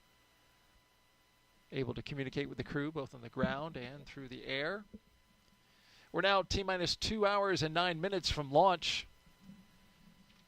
The ISS is an incredible orbiting lab and, of course, CREW-10's final destination.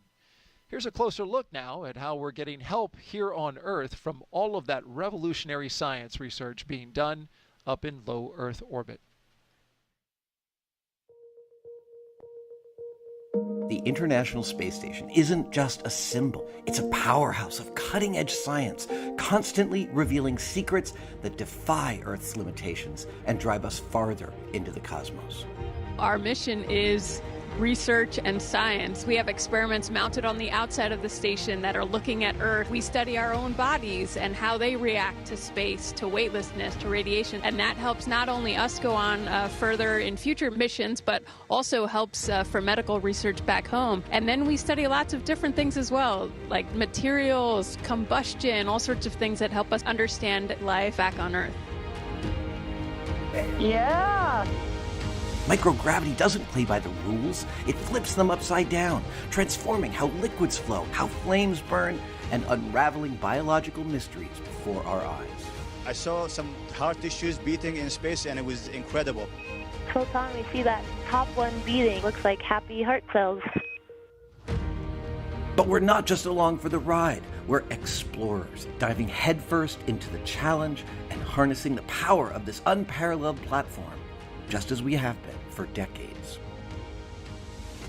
We're on a relentless quest for answers, seeking to understand the intricate workings of the human body in space and ensuring future crews stay safe on their daring journeys beyond Earth's orbit. The human aspect of human space exploration is always going to be very important for decades to come.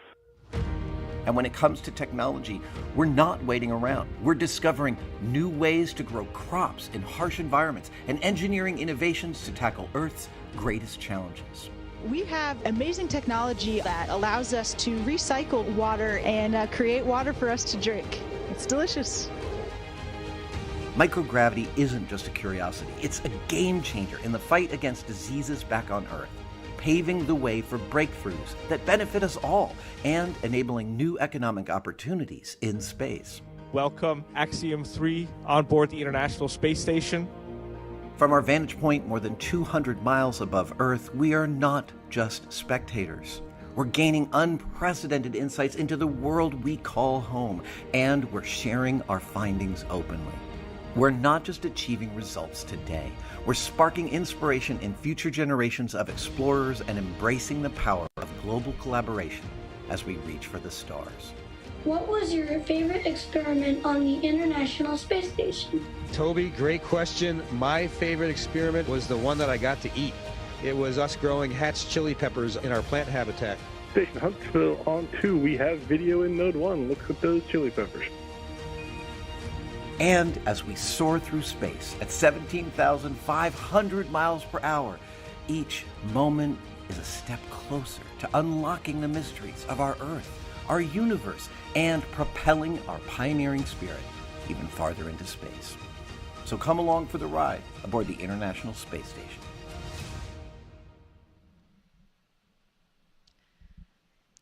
Seeing that video brings a lot back of a lot of fond memories of my mission. We didn't grow peppers, but we actually grew Mizuna lettuce during my mission, and that was something that I very much enjoyed because you had something green and growing that you were taking care of. You were giving it water every day and monitoring the growth. And then the best part was at the end of the experiment, we processed the lettuce, and some of it, of course, had to go back down for science, but then we were able to enjoy a fresh salad. So that was a big moment for me. And we have so much incredible science going on the International Space Station during all increments. And there are some specific experiments I can highlight today for what this crew specifically will be doing. There are kind of two areas. We're actually gotten into the time now where we even do some science on board the Dragon before the crew docks to the International Space Station. Some of those experiments that they'll be doing in Dragon, they have an experiment called Space Health, which is a Canadian Space Agency experiment. It's a biomonitoring wearable technology garment, and it's looking primarily at things like the cardiovascular system in terms of understanding more about how that system responds to microgravity to make sure that we can monitor these aspects of astronauts and keep them safe on orbit. There's an experiment called Thigh Cuff that they'll be doing in Dragon as well, and this is really a small kind of restraint that they put around their thighs, and this can help prevent and counteract some of the fluid shift that we experience in microgravity. So in microgravity, we have this upward fluid shift of our blood volume where it really leaves our legs, because here on Earth, gravity is pulling, of course, all that blood down to your feet. So in space, you have this upward fluid shift where the blood goes upward into the torso area and in the face. Sometimes you can see that in some of the astronauts, especially as they start adjusting to the microgravity environment. And some of these fluid shifts may be actually contributing to some of the problems that astronauts are experiencing in space.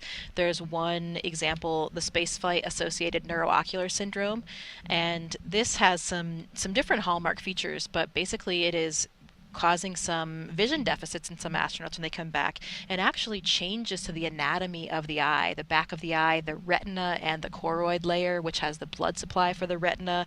Some astronauts have an optic disc edema, so a swelling of the optic disc, and also even a flattening of the eyeball. So a flattening of the back of the eyeball actually changes the refraction and changes your vision.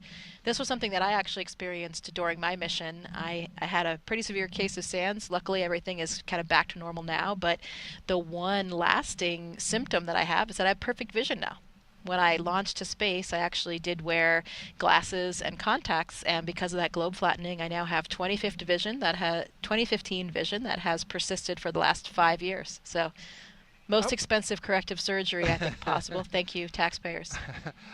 When you mentioned that on Wednesday, it really kind of surprised me that it fixed it. But then I thought about it, and for most people who know, I wear glasses. For people who also wear glasses or contacts, you can have an astigmatism, which is an irregular shaped eyeball. And I was wondering since then if that's what ends up happening. Does it then take that irregular shaped eyeball, which is more like a football, and kind of make it more into a basketball when you go to in terms of your case and getting not better? Not necessarily. In terms of my case, it's not like it's causing an astigmatism, and I didn't have an right. astigmatism. No, but I'm saying reversing it. Yeah, well, I didn't have an astigmatism to begin with. That's see. Different than just being nearsighted or farsighted. Okay. So I'm not sure actually if we have any data on people that experience SANS that have an astigmatism. That's an interesting question on how it would affect that overall shape.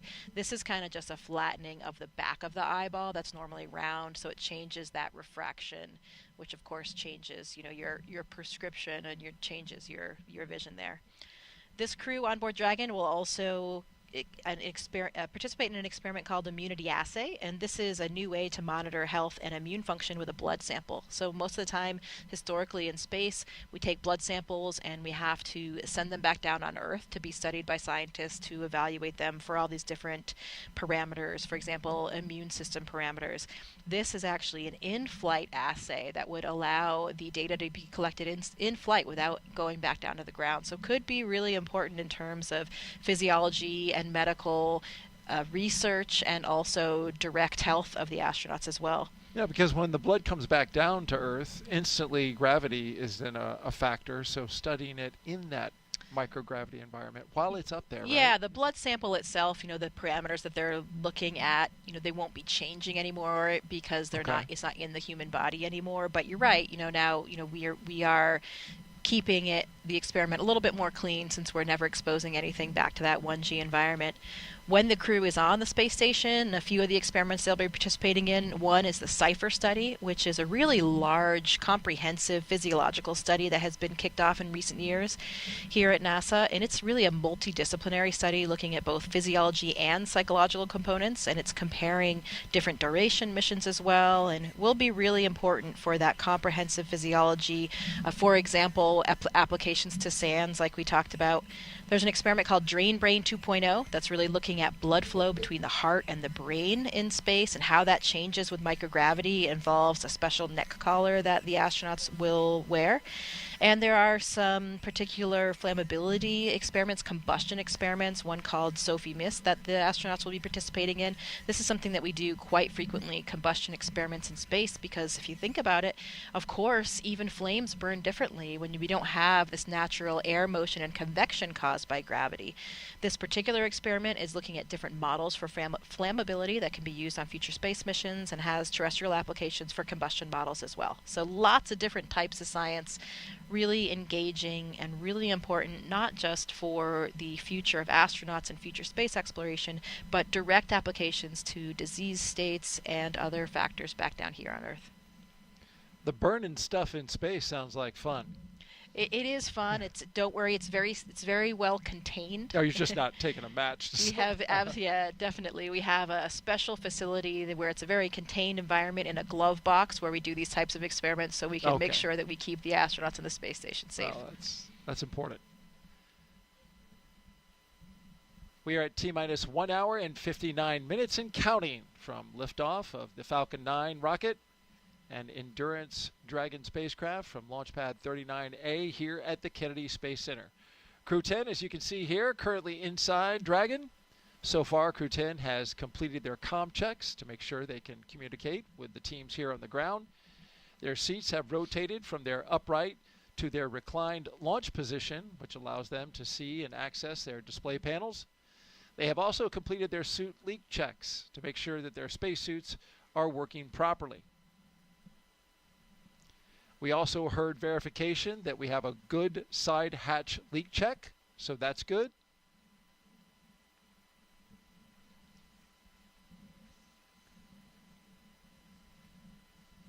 If you've been watching us since we came on the air at 3 p.m. Eastern Time,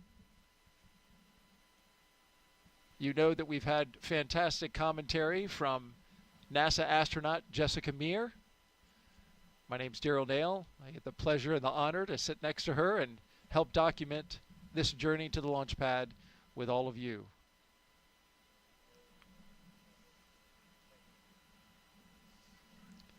Let's go over the crew so you have a sense of a little bit about the folks who are inside the capsule today. We'll start with our crew commander, McClain. This NASA astronaut is a West Point graduate and U.S. Army colonel who has spent 204 days in space and completed 2 spacewalks. She's a highly decorated Master Army aviator with over 2,000 flight hours. Post-ingress briefing.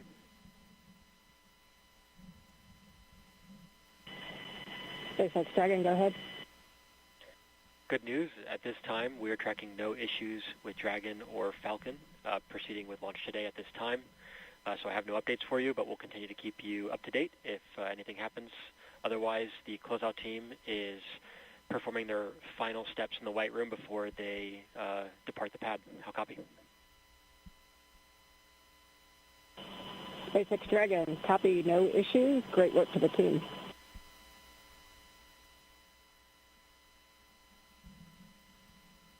That's a great update. Working no major issues. The launch vehicle, the spacecraft, the ground systems, all good as we watch the closeout crew continue to do their work before leaving the launch complex.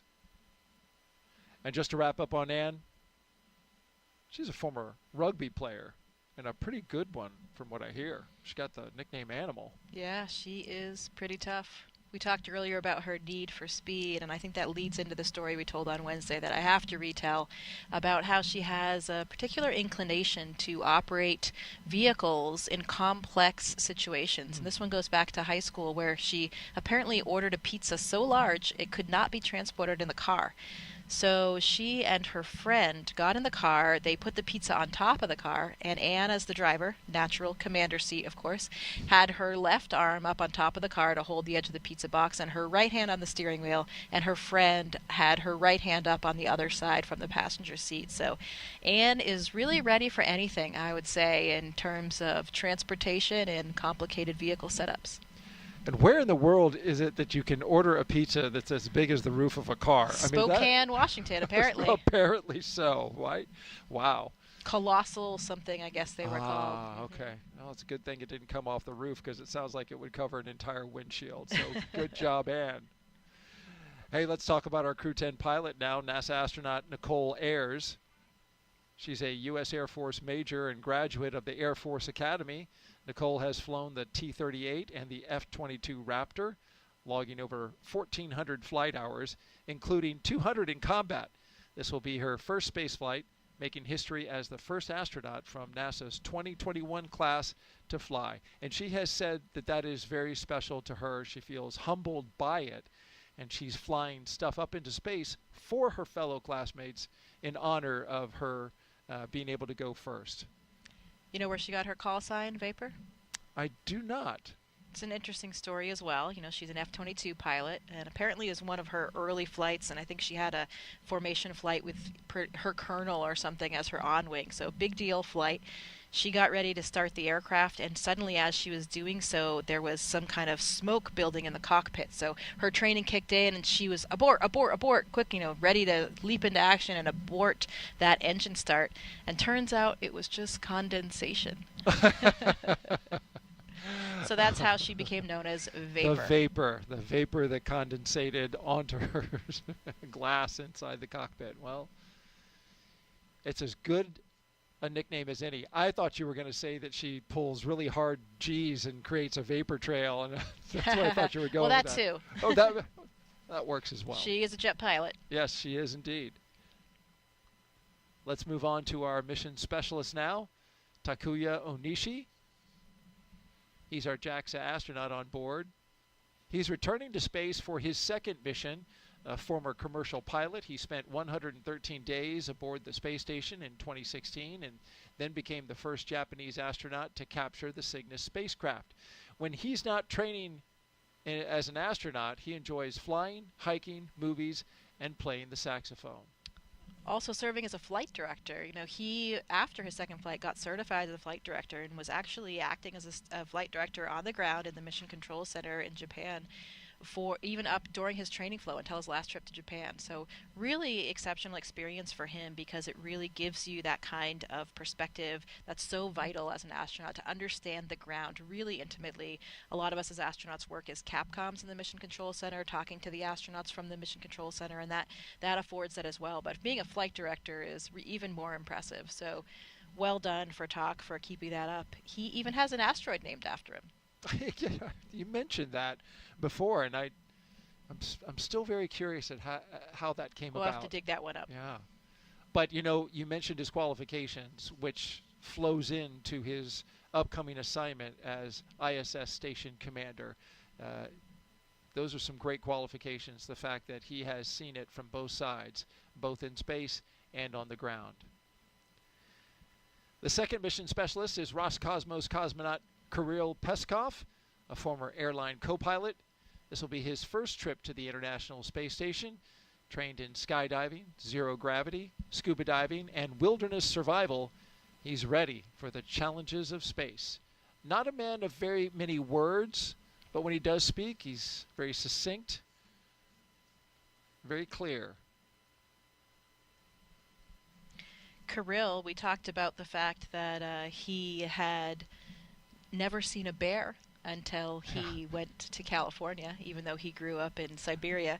But another great fact that I came across from his colleagues was that, in this region in Siberia, it's very close to the Mongolian border, which is an incredible part of the world, where I actually had the opportunity to go to do some research to study bar-headed geese in Mongolia, and it is a very special area. But one of the things that's special about that area is that they do a lot of throat singing. It's this old traditional form of singing that's really deep and guttural from the back of the throat. I won't even try to do it because I can't, but if you've never heard it, you should definitely Google it and see.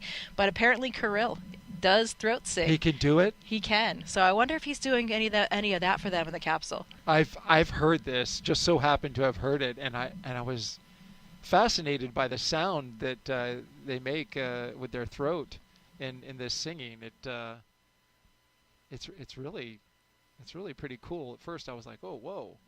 But there was a very popular commercial on TV in which they had some of that throat singing, and that's where I first heard it, so I had to go look it up. It is very cool. That is pretty cool, yeah.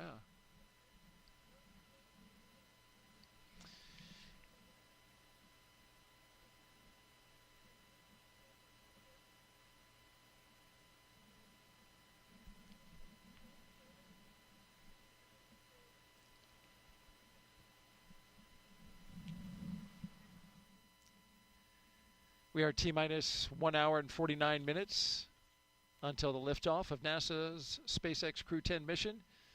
We have 3 astronauts and 1 cosmonaut inside of Dragon Endurance atop a Falcon 9 rocket. They're at Launch Pad 39A. They are headed to the International Space Station to help maintain the orbiting lab.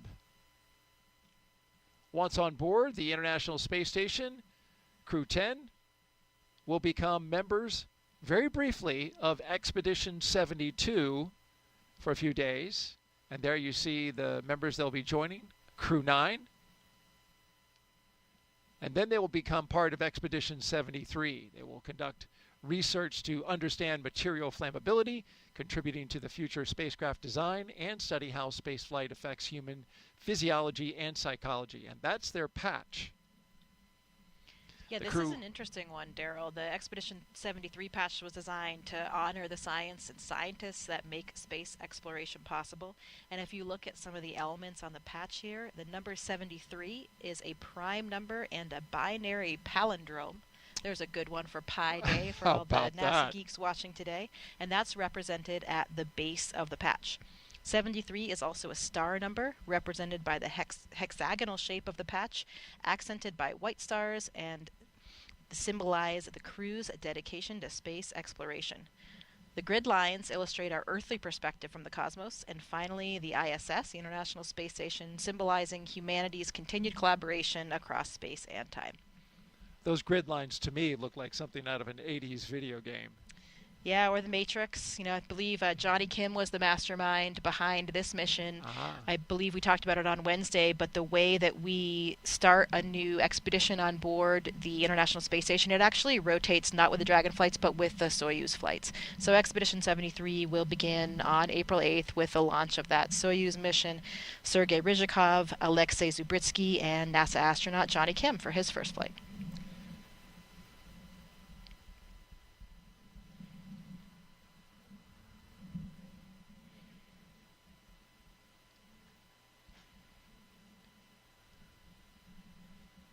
While we have a moment, let's take another social question. Let's see. Landon Davidson asks, how long does it take to readjust to gravity on Earth once you return? Well, Landon, like all things physiology related, there is a bit of individual variation, so different humans experience it a little bit differently. For me, you know, it was interesting when I went to space, I actually adjusted very quickly. Even though, you know, as humans we've never evolved without gravity, I felt really comfortable and like I was at home. Some astronauts do experience space motion sickness, though, for those first few days, where they may feel a little bit queasy, even a little bit nauseous, maybe even vomiting a little bit. But that's normal and usually resolves in the first few days. And most of these effects are really due to your neurovestibular system. So your inner ear, we have these semicircular canals, and some other organs that are actually gravity dependent in terms of how they work for your neurovestibular system, which is of course responsible for spatial awareness and balance and those types of things. So that system goes a little bit haywire when you first experience microgravity, and then once again after you've adapted to that and you come back down to Earth. So when you come back down to Earth, you don't feel great. You literally feel gravity. kind of like the bully on the playground that has their hand on your head and is pushing you down. You feel the weight of gravity when you're sitting down, like you just feel heavy. You go to get up from sitting on the couch. I remember having some lower back pain that actually persisted for many months. I just felt really stiff, like I was suddenly 80 or 90 years old and I couldn't, quite straighten out my back. But overall, astronauts generally adjust pretty quickly. In those first few minutes and even hours, you're a little bit like a drunken sailor when that neurovestibular system is really kind of readjusting. Some people have a little bit of motion sickness in those first few days. I didn't really have that. I was pretty fortunate. And then, you readapt to things like walking kind of quickly because your body just, gets used to it. You'd been doing it for so many years before flight. It takes a little bit longer to adapt to running because it's this more complex motor neuron connection for running than it is walking. And I remember that very well. I was in the gym with my trainer and, she's like, okay, go ahead, run across the gym. And it felt so strange as I took kind of that upstroke of one foot. It felt normal, but then when I landed my foot, I felt like I was an elephant crashing down to the ground. Wow. And, we run in space on the treadmill every day, every other day. And so you're used to running, but you're not really used to running at your full body weight because in weightlessness, we have a harness that we use to hold us down on the treadmill, but we usually only run at about 75% of our body weight. And of course, it's so different when you're not under the full effect of gravity. So running takes a lot longer to kind of get normal again. So depending on what exactly you're talking about, the first days, even weeks, you feel pretty tired, but then you adapt fairly quickly after that, and maybe some lingering effects for some people, back pain and that kind of thing, but really a lot of individual variation there. And you touched on it. It's not like you're not working out on station. Your exercise is part of your daily regimen, and you're staying as fit as you possibly can. So it's really interesting that when you come back down, that neurovestibular system, that's the thing that's not used to it and is throwing everything off. Yeah, because your cardiovascular system, you are running and bicycling every day pretty much up there to maintain your cardiovascular system. But of course, the rest of the time, your cardiovascular system is not acting against the force of gravity like it is here on the ground all the time. So there's some level of deconditioning that just happens where, on the space station, I'm up there, I loved running on the treadmill. You kind of feel like a gazelle since you're a little bit offloaded. I feel fast. And yeah, even your gait changes, your stride changes a little bit because of the mechanics of running are just different up there when you're not under your full body weight and you're kind of, you're being held down by this harness. But I really, really enjoyed it. But you're running for miles, every day. So Sonny Williams did and a few other people have actually done marathons. Dragon SpaceX closeout team has departed the crew arm. SpaceX Dragon copies. So what happens is when you come back down to Earth, you just like, even though you've been running miles a day, you come back to Earth and you can't even run a mile because you've had this kind of cardiovascular deconditioning. So that takes a little bit longer to come back. Interesting, from a marathon to struggling with a mile just because of the change in coming back from space to Earth. Well, we are now T-minus 1 hour and 42 minutes and counting. Let's take you now inside Mission Control in Houston, where flight controllers are constantly monitoring the International Space Station and the people living on board. NASA's Gary Jordan is there. Good afternoon, Gary. Good afternoon, Daryl and Jessica. Thank you. This is Mission Control Houston, and we're in the International Space Station's flight control room here at NASA's Johnson Space Center in Houston, Texas. The team continues to prepare for launch, led by Flight Director T.J. Creamer. Today we'll be, of course, launching the 10th rotational crew mission to the International Space Station under the agency's commercial crew Estamos de program. volta, estou de volta aí, né? Aí, agora pelo horário de Brasília são 18 horas e 22 minutos.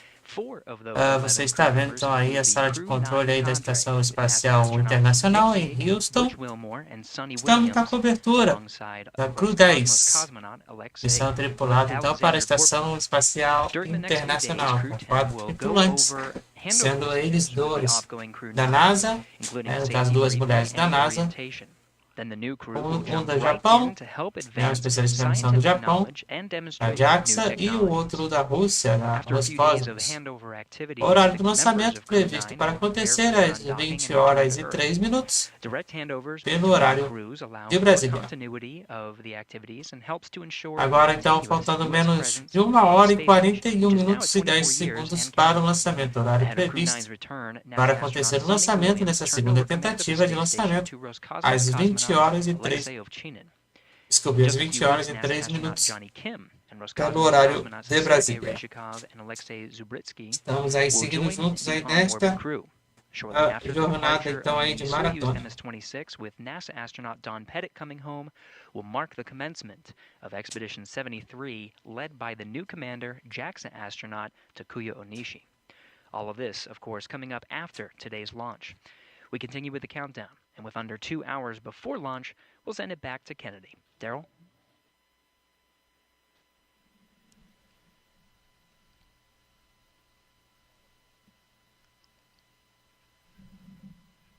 If you're just joining us, this is live coverage of NASA and SpaceX's Crew-10 mission to the International Space Station. We're now T-minus 1 hour and 40 minutes until liftoff, and so far we've had a smooth countdown. No issues with the rocket or spacecraft, and ground systems are looking good for launch.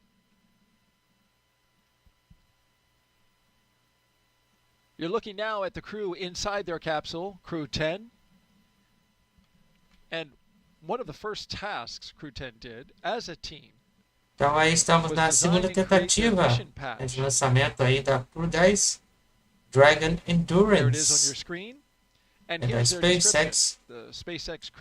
Missão aí em conjunto com NASA, They used AI Roscosmos, for the initial inspiration, and then a human artist perfected the design. em direção So as aí you can então see, as you're looking at à there, Estação it's Espacial a Internacional, 10-sided patch with the Roman numeral iniciando aí X a boldly expedição de in the número center, 73, representing the ascent and onde descent ficarão that aí they por will 6 do. meses a bordo, It's also na representing the estação, 10th fazendo operational experimentos flight of the Dragon e ajudando também na spacecraft. manutenção da Notice the estação. Dragon with its wings fully out in full flight. That's a nod to the four Agora falta bem who are pouco aí all para o professional lançamento, né? pilots. Esperamos que não tenha The nenhum stars are problema red, hoje white, and blue for para the essa flag colors tentativa of each de crew lançamento, member's né? home country. Lembrando que The bright também logo stars mais represent the crew's closest teremos family aí a members. missão da Rocket Lab, início da transmissão para a Rocket Lab às 8 horas e 30 minutos. And it was interesting, Nicole Ayers was É da noite asked de about it. hoje. She said she kicked off the design E of na the madrugada do patch. dia She 15, and her husband teremos então aí a missão used the Transporter AI 13, generator to come up with some que ideas, dormi but it was really para os just to kind of fracos. kick off some ideas. Juntos aí na We took madrugada, those then to the human artist, abertura então especial aí de who todas then as was able missões to artfully aí design ao redor do mundo the 10 patch. And e também na Estação I Espacial really like that Internacional. X in the middle and how it's E se tudo ocorrer bem, them ascending into space and a then acoplagem então da a chegada da tripulação ocorrerá flagpole aí no just below sábado, the dia American flag 15, na flies parte the da Crew-10 noite. patch on the CCP flag. CCP standing for Commercial Crew Program. Faltando agora então menos de 1 hora, 37 minutos e 45 segundos. Agora pelo horário de Brasília são 18 horas We try to capture 27 the elements that are important minutos. to us, special things from our professional and or personal lives, special things about the mission and timing, and just things that mean a lot to all of us as crew members. Oftentimes, we are capturing the international spirit of cooperation and collaboration that's reflected by the makeup of our crew. We talked already about that 50th anniversary of the Apollo-Soyuz mission as well. All of these things really play into our patch design and thinking about what components to put there. Will you have some artistic influence in your patch if you do a patch one day? Oh, absolutely. So yeah, I did help design the patches for my previous mission and for future missions as well.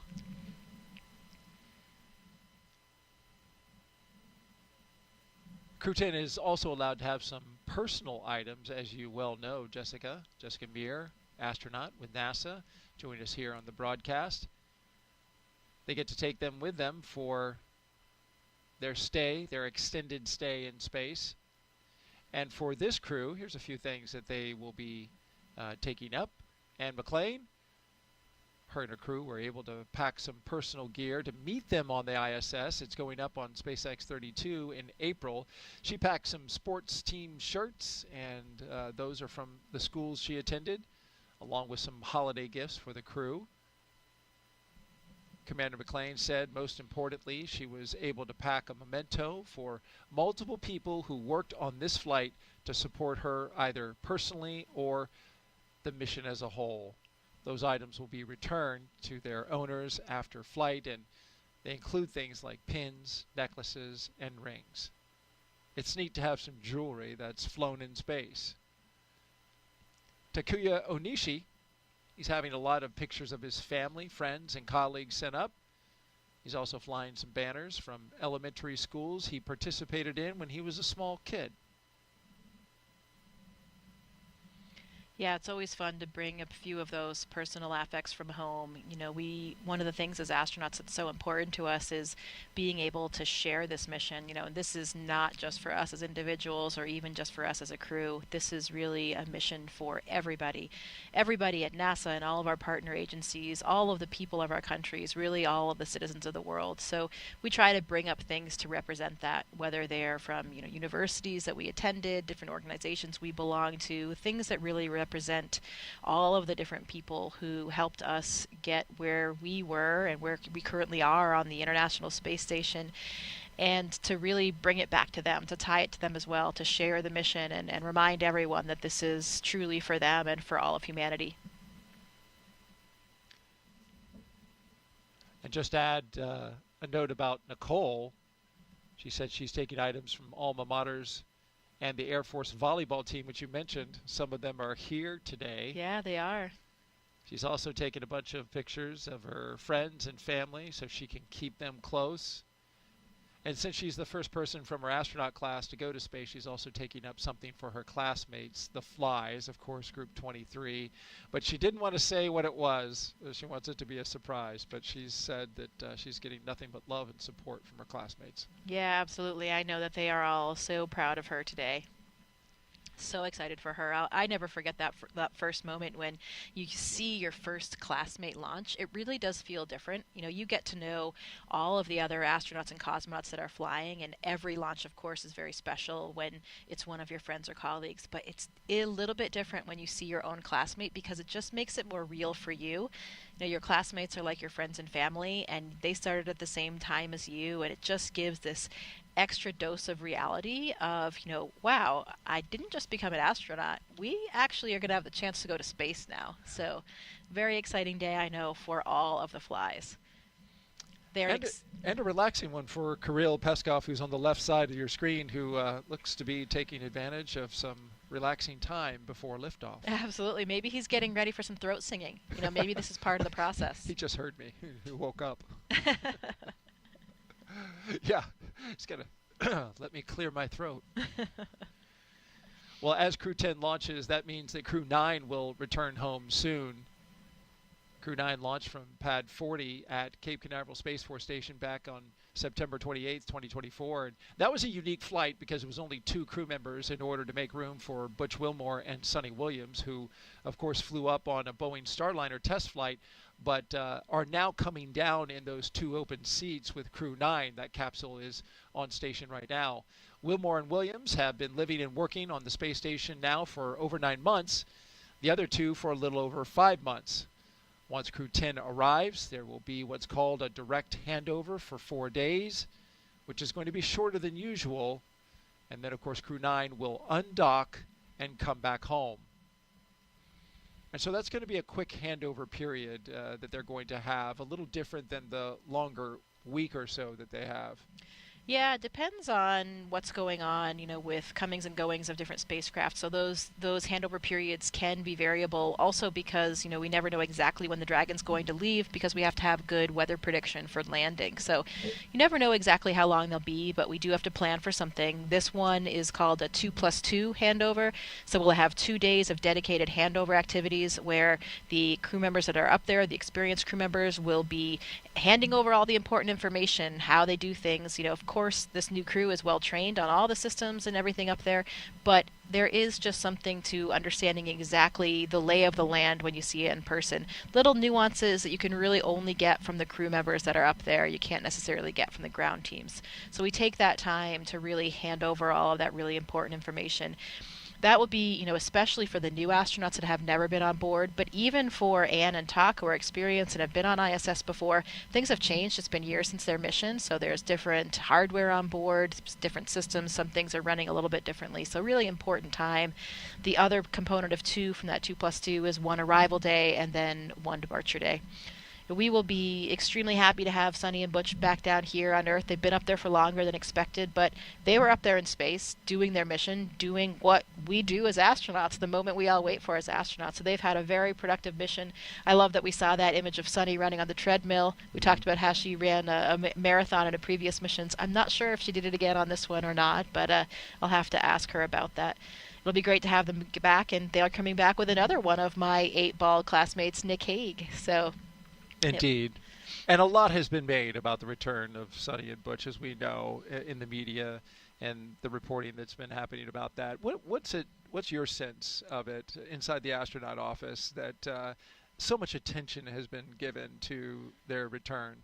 Yeah, definitely a lot of attention. But as I was saying, they are up there doing what astronauts are supposed to do. That is what we live for, and that's really our main intent of being astronauts, is to go to space and to do science and to do maintenance and do all the work that you do on the International Space Station. So it's really no big deal that Butch and Sunny are up there, again, longer than expected, but they're contributing to all the science and all the maintenance on board, just like every other crew member. And it's just something as astronauts that we know we always have to be ready for. We always have to be flexible. You know that there's a plan for your mission. That plan can always change. As you've seen in recent years, there are so many different things that can happen, not just with vehicles, but all different aspects of the space station program. And so, we accept the mission, knowing what the plan is, but knowing full well that there's a very good chance that it can change. And that's just something that, a lot of us are used to from our previous careers as well, that flexibility and adaptability. And I think it's one of our most important skills as an astronaut. And that's what Sunny and Butch have been doing. You're absolutely right. They went up on a test flight that was supposed to last 8 days, but they were ready to become part of the team up at the International Space Station, working, maintaining. They did spacewalks. Mm-hmm. They have done it all. Yeah, they're both very experienced astronauts. They've done International Space Station missions before, so it's not something foreign to them, and they were incredibly productive during their time. All right, quick social question. We want to get another one up. We had a question come in from Swamp Smoke, who asks, what's one thing about living in space that no amount of training on Earth can fully prepare you for? Yeah, that one, we get asked that one quite a lot. And what I usually answer, I think, is true. We have so much extensive training that we've talked about today. We know all of these things. We have all this muscle memory for the spacesuit and all the things that we do up there. But what nothing can train you for is how it feels to live and work in microgravity all the time. Just the simple things, like the fact that you can't put your drink down on the table, you can't put your pen down, we've got Velcro on everything, and it's this really, if you see the photos and video of the International Space Station, there's stuff everywhere, on all the walls, on the ceiling, on the floor, cables everywhere. So if you take your drink bag and you Velcro it to a wall because you're up on the ceiling working for one moment, and then you go to a different location, you're on the floor or one of the walls, suddenly you're like, wait a minute, where did I put that drink bag? Because everything blends in this three-dimensional space, and your brain just isn't used to that. Here on Earth, look at us right now. Everything that we're using or looking at is really right down on this desk. We just put everything down, it stays there. We are not using any of this three-dimensional space above our heads or behind us or on the walls. And in space, you utilize all of that. And so it takes your brain some time to really adapt to that, to understand. You lose things a lot in the beginning because you put your drink bag down, you don't know where it went because you've been in all these different orientations and positions, and it's really hard to make those connections on spatial awareness. So I think that's the thing that's really difficult. Nothing can train you for it. You can talk to other astronauts and they can give you tips for dealing with some of these things, but until you experience it yourself, you really can't prepare for it. I lose a lot of stuff on the ground. I can only imagine what I would lose in space. Thank goodness that my wife helps me track it down, along with these little Bluetooth reminders of where my keys and my wallet are. All right, T-minus 1 hour and 26 minutes and counting.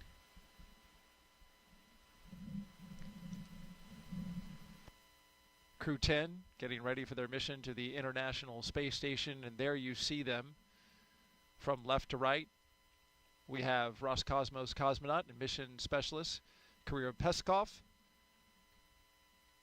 To his left, our right, the pilot, Nichole Ayers. To her left, going to the right, is the commander, McClain. And then to the far right on the screen, mission specialist and Jaxa astronaut Takuya Onishi.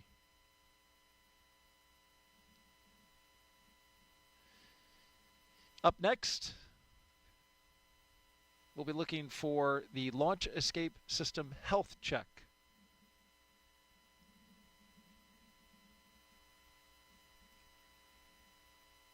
It's been a beautiful day so far here on the Space Coast ahead of liftoff. Currently at 7:03 p.m. Eastern Daylight Time and 48 seconds. For those who like to know the detail.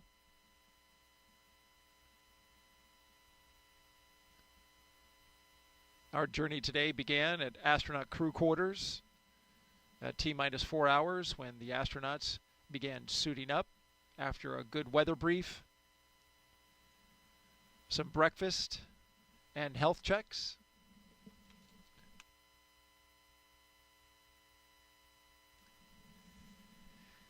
They got into their Agora, pelo horário de Brasília, são 18 horas e 39 minutos. Faltando então aí menos de 1 hora e 24 minutos e 40 segundos para o lançamento. Estamos na cobertura da missão da CREW-10 tripulada para a Estação Espacial Internacional. Você está então assistindo o canal WillPTV. Estamos aí na plataforma 39A, no Centro Espacial Kennedy, na Flórida, nos Estados Unidos. A segunda tentativa para o lançamento da Dragon Endurance Falcon 9. O horário do lançamento, então, aí previsto para acontecer às 20 horas e 3 minutos pelo horário de Brasília. Se caso acontecer algum problema, nova tentativa poderá ser dada amanhã, no mesmo horário.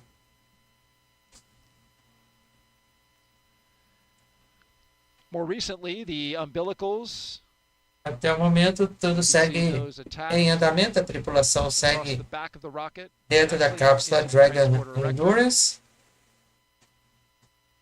They provided some comm checks through those.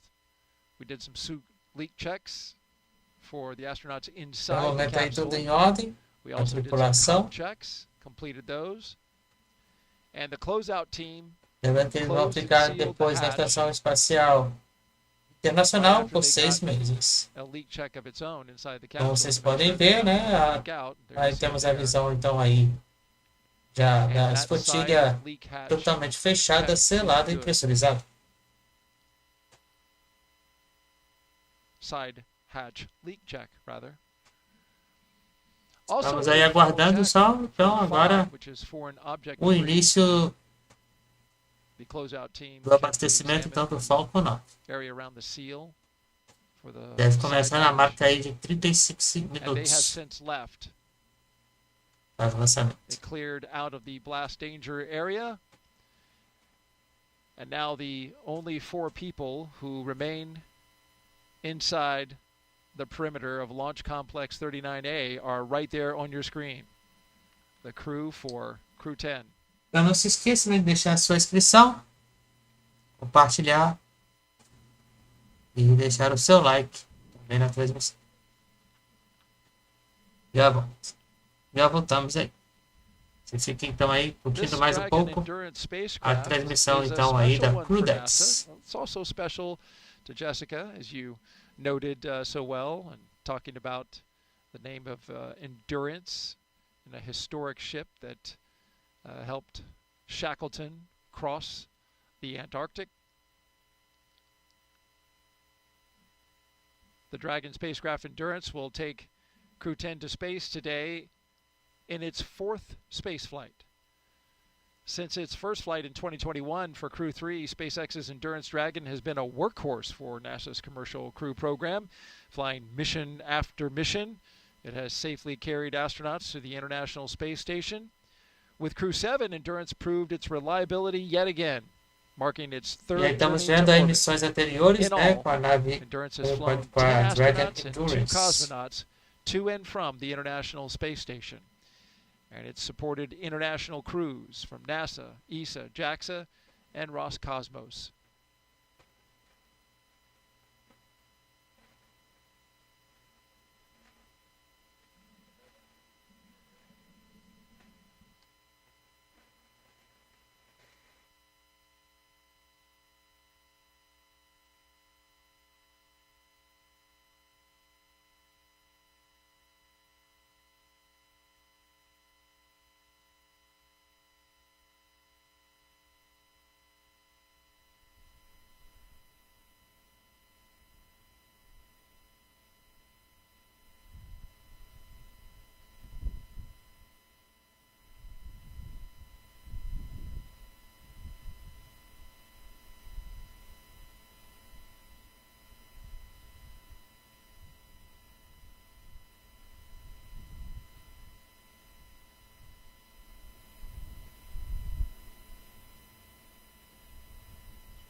Live coverage of NASA and SpaceX's Crew 10 launch to the International Space Station.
We are T-minus 1 hour and 17 minutes and counting until liftoff of Crew 10 on a Falcon 9 rocket to the International Space Station. Crew 10 will be the latest crew to fly as part of NASA's Commercial Crew program, which uses private companies to transport people to and from the orbiting lab from right here on U.S. soil. We've had a great countdown so far. What a beautiful shot. The Indian River Lagoon in the foreground. In the background, a Falcon 9 rocket and Endurance spacecraft with CREW-10 on board. Weather is 95% go. The only tiny concern is the formation of cumulus clouds, but as you can see from this view, we don't have many of those around here, and that's a good thing.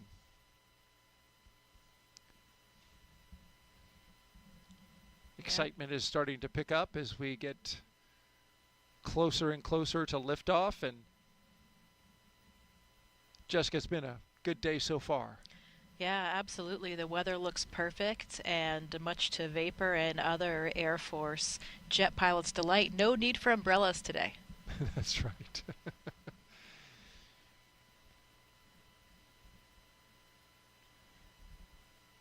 Crew getting comfortable, getting closer and closer. They're getting excited.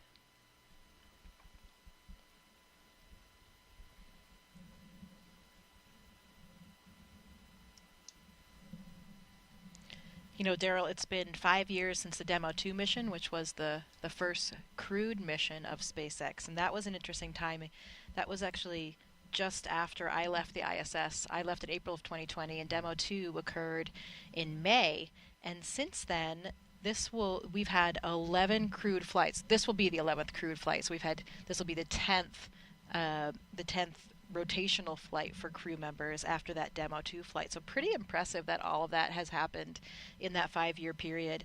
And another fun fact, the Demo 1 mission, which was of course the mission without a crew for that very first test of the Dragon and docking to the space station, that was when Anne McClain was on board for her first mission in 2019. So she played a very crucial role of getting in Dragon and doing all of those checkouts after that vehicle had docked to the space station. So pretty cool full circle story here of Anne being up there for that first uncrewed mission, and now in CREW-10, the 11th crewed mission in the last 5 years. So pretty impressive. How about that? She saw the first Dragon come up, and now she's on board the 11th. And for you too, right there at the beginning, you know, we're on our 10th operational mission, as you mentioned, and now when you look back, you think about just being right there at the beginning of the commercial crew program when that Dragon docked at the ISS. It was really exciting for, you know, the entire country was so thrilled to have the ability to fly to space from American soil again. Yeah, it was really wonderful to resume that aptitude to send rockets and with crew members on board from American soil again from here in Florida, and of course still trading off regularly with our Russian counterparts with Soyuz flights. So we're still continuing to fly American astronauts on the Soyuz, and as you see, we have a Russian cosmonaut on the Dragon today. So really nice that we maintain this spirit of international cooperation on board the International Space Station.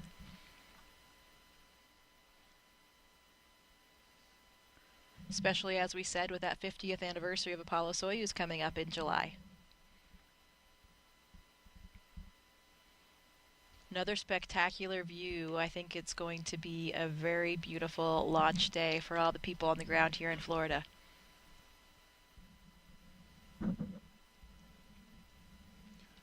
Absolutely, we are headed in that direction.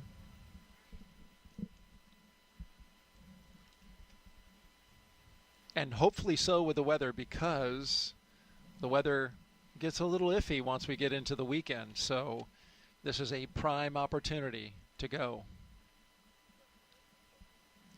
Just like that prime number 73 for Expedition 73. That's right. Let's grab another quick social question, Jessica. We're with Jessica Meir, NASA astronaut. Mohammed Therick asks, apologies if I didn't get your name correctly, what lessons from the CREW-10 mission will influence future astronaut rescue and contingency planning for the ISS and beyond? You know, I think for that one, there isn't really something... Launch control on countdown for crew readiness. We'll be commencing with fuel bleed in approximately 2 minutes. Expect some pressing and venting from the vehicle. And we can see the venting and that fuel bleed that's happening right now as it comes off the transporter erector. Sorry, go ahead. Yeah, so we talked a little bit earlier about how whatever vehicle you launch on, that vehicle remains docked to the International Space Station as your lifeboat, essentially as your rescue vehicle. Even though you launch and you're not going to land for 6 months or more, you have that vehicle there at all times in case anything happens on the space station, anything happens to a crew member that we needed to get the crew home safely. So we always have that rescue capability. From time to time, as you've seen in the last few years, we do have various situations emerge. If there's a technical issue on a certain vehicle, for example. And so we do what we do best here at NASA, and that is adapt and reevaluate and replan.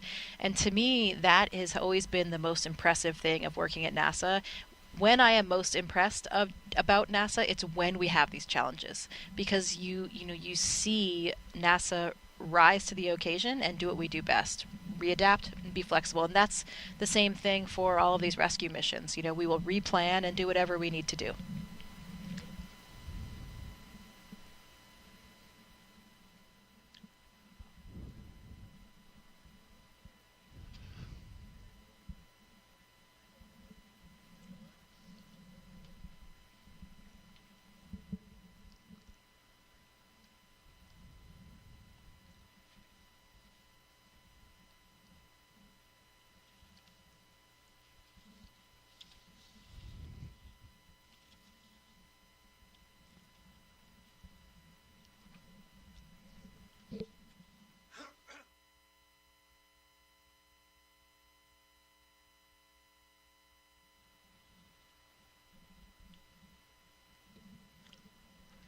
Good afternoon. You're watching live launch coverage of NASA and SpaceX's 10th rotational flight to the International Space Station.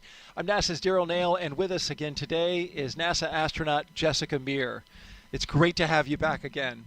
Thanks, Daryl. It is wonderful to be here. Sending your friends and colleagues up to space is always the best thing that you can do as an astronaut here on the ground. So I'm so excited to be here playing a role in all of it. And a big reason that you're here, to see your good friend Ann McClain off to space. Liftoff for her and the rest of the crew is at 7:03 p.m. Eastern Time from here at Launch Pad 39A.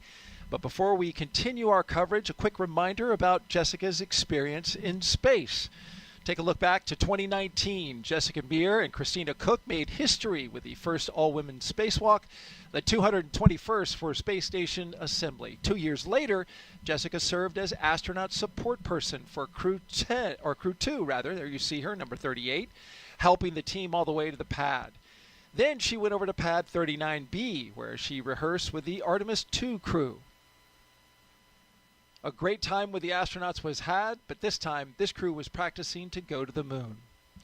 I really like this video because it shows the enthusiasm that we all bring to the roles, whether it's a support role or whether it's a crew itself. There is nothing better than sending your friends off to space, as I just said. So one of the most interesting things about our job as astronauts is doing different things all the time. It is an incredible time to be an astronaut right now, where we have so many different vehicles we can launch on.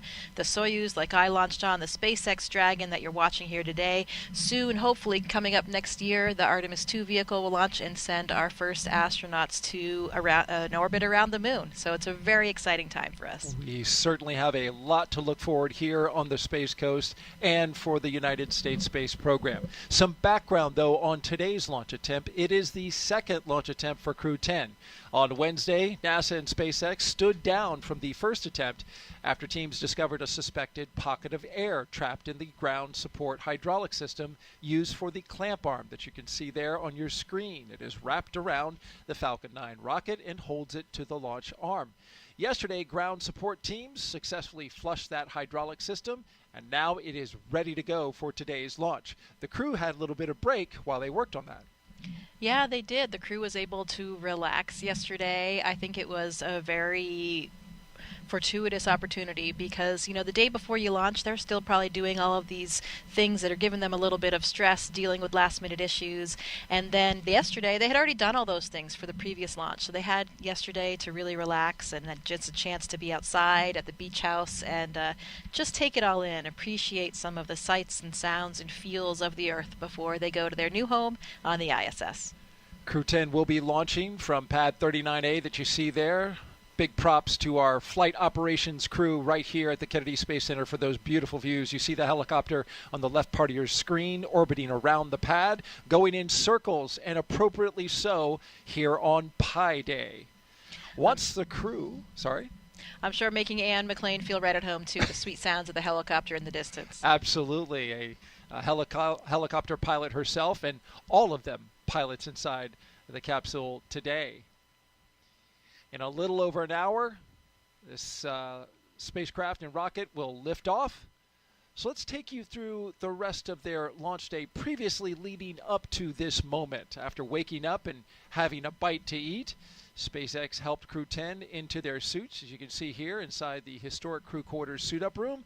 They also played a card game, a tradition to use to get their bad luck out of there, losing for the commander and the chief winning. Then we saw them walk out, CREW-10 waving, taking the same footsteps as every NASA astronaut since Apollo 7 in 1968, walking out, greeting the crowd, getting into their vehicles, and then joining a security escorted caravan for a 20-minute ride to Launch Pad 39A. And then there they are, looking up and looking out as they walk down the crew access arm into their spacecraft on top of the rocket.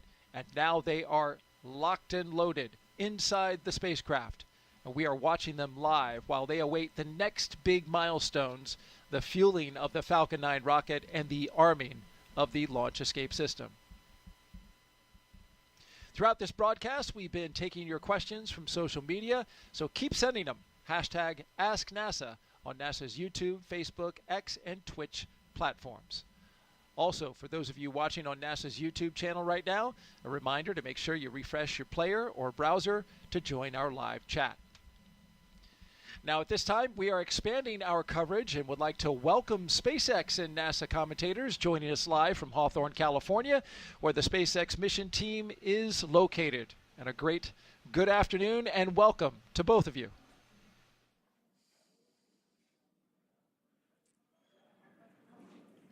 Thanks, Daryl. I'm Jesse Anderson, a Senior Production Engineering Manager here at SpaceX. And I'm Anna Schneider with NASA Communications. We are excited to be joining you once again from Mission Control here in Hawthorne as we count down to liftoff of CREW-10 just over an hour from now. Of course, CREW-10 is our 10th operational mission with SpaceX, flying astronauts for long-duration missions to the International Space Station. CREW-10 will have 2 first-time flyers on board, as well as a veteran NASA astronaut and a veteran Japan Aerospace Exploration Agency, or JAXA, astronaut. And the multinational crew represents 3 different space agencies, with NASA, JAXA, and Roscosmos all represented. Today's crew will fly aboard the Dragon spacecraft named Endurance, which previously flew the CREW-3, CREW-5, and CREW-7 missions. Overall, this will be Dragon's 46th visit to the space station and its 14th human spaceflight mission to the orbiting lab, which includes NASA's Commercial Crew Program missions and private astronaut missions with Axiom Space.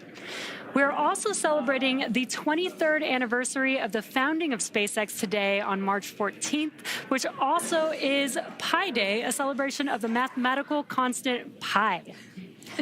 Now, over the last 3+ hours, CREW-10 has been going through the detailed process of getting ready for their mission to the International Space Station. So let's go ahead and take a moment to introduce you to the crew. In the commander's seat is NASA astronaut Anne McClain. She's making her second trip to low Earth orbit. The Spokane, Washington native and U.S. Army colonel was selected by NASA as an astronaut in 2013 and has spent a total of 204 days in space, completing 2 spacewalks totaling 13 hours and 8 minutes outside of the orbiting laboratory. Next to McClain in the pilot seat is Nichole Ayers, who was selected as a NASA astronaut in 2021. The Colorado native graduated from the Air Force Academy in Colorado Springs and is a E aí, mais uma vez, então, aí fazendo a apresentação da tripulação, né, nesse momento agora também com a transmissão em conjunto com a SpaceX. Faltando, então, 1 hora, 2 minutos e 25 segundos para o lançamento. Horário de Brasília agora são 19 horas e 2 minutos. Para o momento, tudo segue em ordem. Aí para a tentativa de hoje de lançamento da Dragon Endeavour para a estação Endurance, Once para a on Estação board the Espacial International Space Internacional. Station, Crew-10 will briefly become members of Expedition 72 and then Expedition 73 in April. They will conduct space station maintenance and scientific research to understand material flammability, contributing to future spacecraft design and study how spaceflight affects human physiology and psychology. The crew will also engage with students worldwide via ham radio and use its existing hardware with newly integrated software to test a backup lunar navigation solution. To date, SpaceX has flown 56 crew members to space since the Demo 2 mission in May of 2020, which was almost 5 years ago. Coming up here at T-minus 45 minutes, we'll be listening in for the team to report their readiness for propellant load with a final go, no-go poll. And so far, today continues to be a smooth countdown, and we're looking good for an on-time liftoff at 7:03 p.m. Eastern Time from Launch Complex 39A in Florida. Now, here on the ground, the teams will be staffed around the clock in mission control just behind us to monitor Dragon and the mission, and not just for today, but throughout the entire mission, from liftoff to the Crew-10's arrival at the space station, all the way through splashdown when the astronauts return back home. And on console or headset in mission control, which you can see there on your screen, there are 6 key positions. The mission director is in charge of the room and tasked with making real-time decisions to ensure mission success. The person that you may hear talking to the astronauts is the crew operations and resources engineer. You'll hear us refer to them as the core throughout the broadcast. And there are 4 additional team members focused on vehicle systems, including avionics, navigation and control, software, propulsion, life support, and communication with ground support teams. Now, apart from mission control, our Falcon 9 team... Dragon SpaceX, cycling orbit tank isolation valves to equalize low flow pressure. Additionally, I can give you a go to step into Section 5. When ready, report go for launch.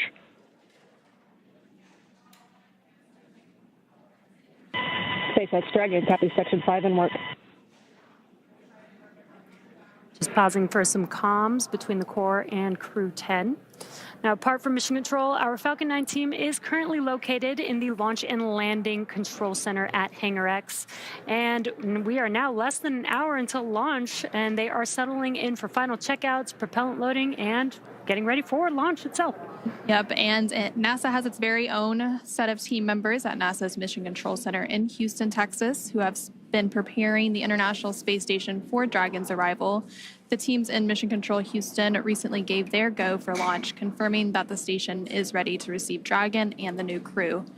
Following liftoff, today's flight to the space station will take about 28 hours, with Dragon flying autonomously the entire way. Docking is targeted for 11:30 p.m. Eastern, 8:30 p.m. Pacific, tomorrow, March 15th. And just like autopilot on a commercial aircraft, the crew always has the ability to take manual control of the spacecraft if needed. And before all of that happens, as the booster returns to the launch site and slows down from supersonic speeds, people in the immediate area may hear a brief double clap of a thunder-like sound known as a sonic boom. Similar sonic booms like this were heard during the return and landing of the space shuttle, and sonic booms like these are one of the hallmarks of reusable systems like Falcon. Here's what some of these booster returns have looked and sounded like on previous missions. I know a lot.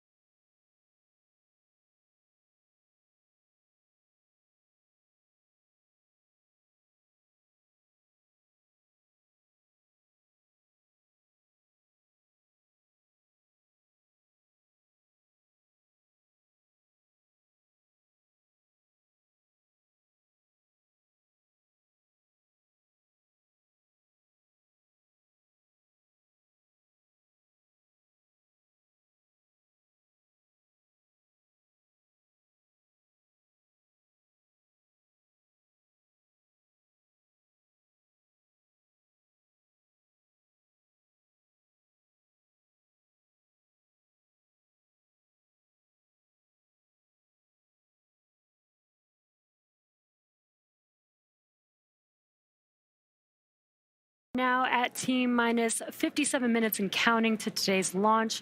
While we wait, let's check in with NASA's Gary Jordan at Johnson Space Center to see how things are shaping up at Mission Control in Houston.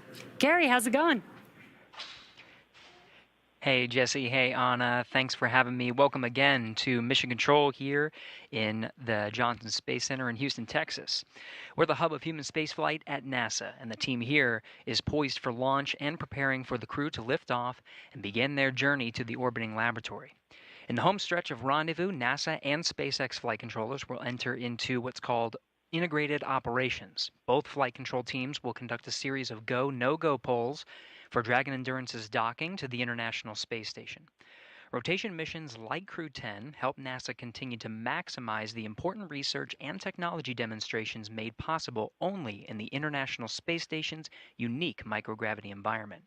The space station is critical for NASA to prepare for future commercial low Earth orbit destinations and to understand and overcome the challenges of long-duration spaceflight necessary for a long-term presence on the Moon and crewed missions deeper into the solar system, including Mars. Now here's a closer look at the mission and what CREW-10 will have to look forward to during their stay aboard the International Space Station.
T-minus 52 minutes and counting. We just pulled go for NASA and SpaceX to begin propellant load at T-minus 35 minutes. A great update there to our milestones.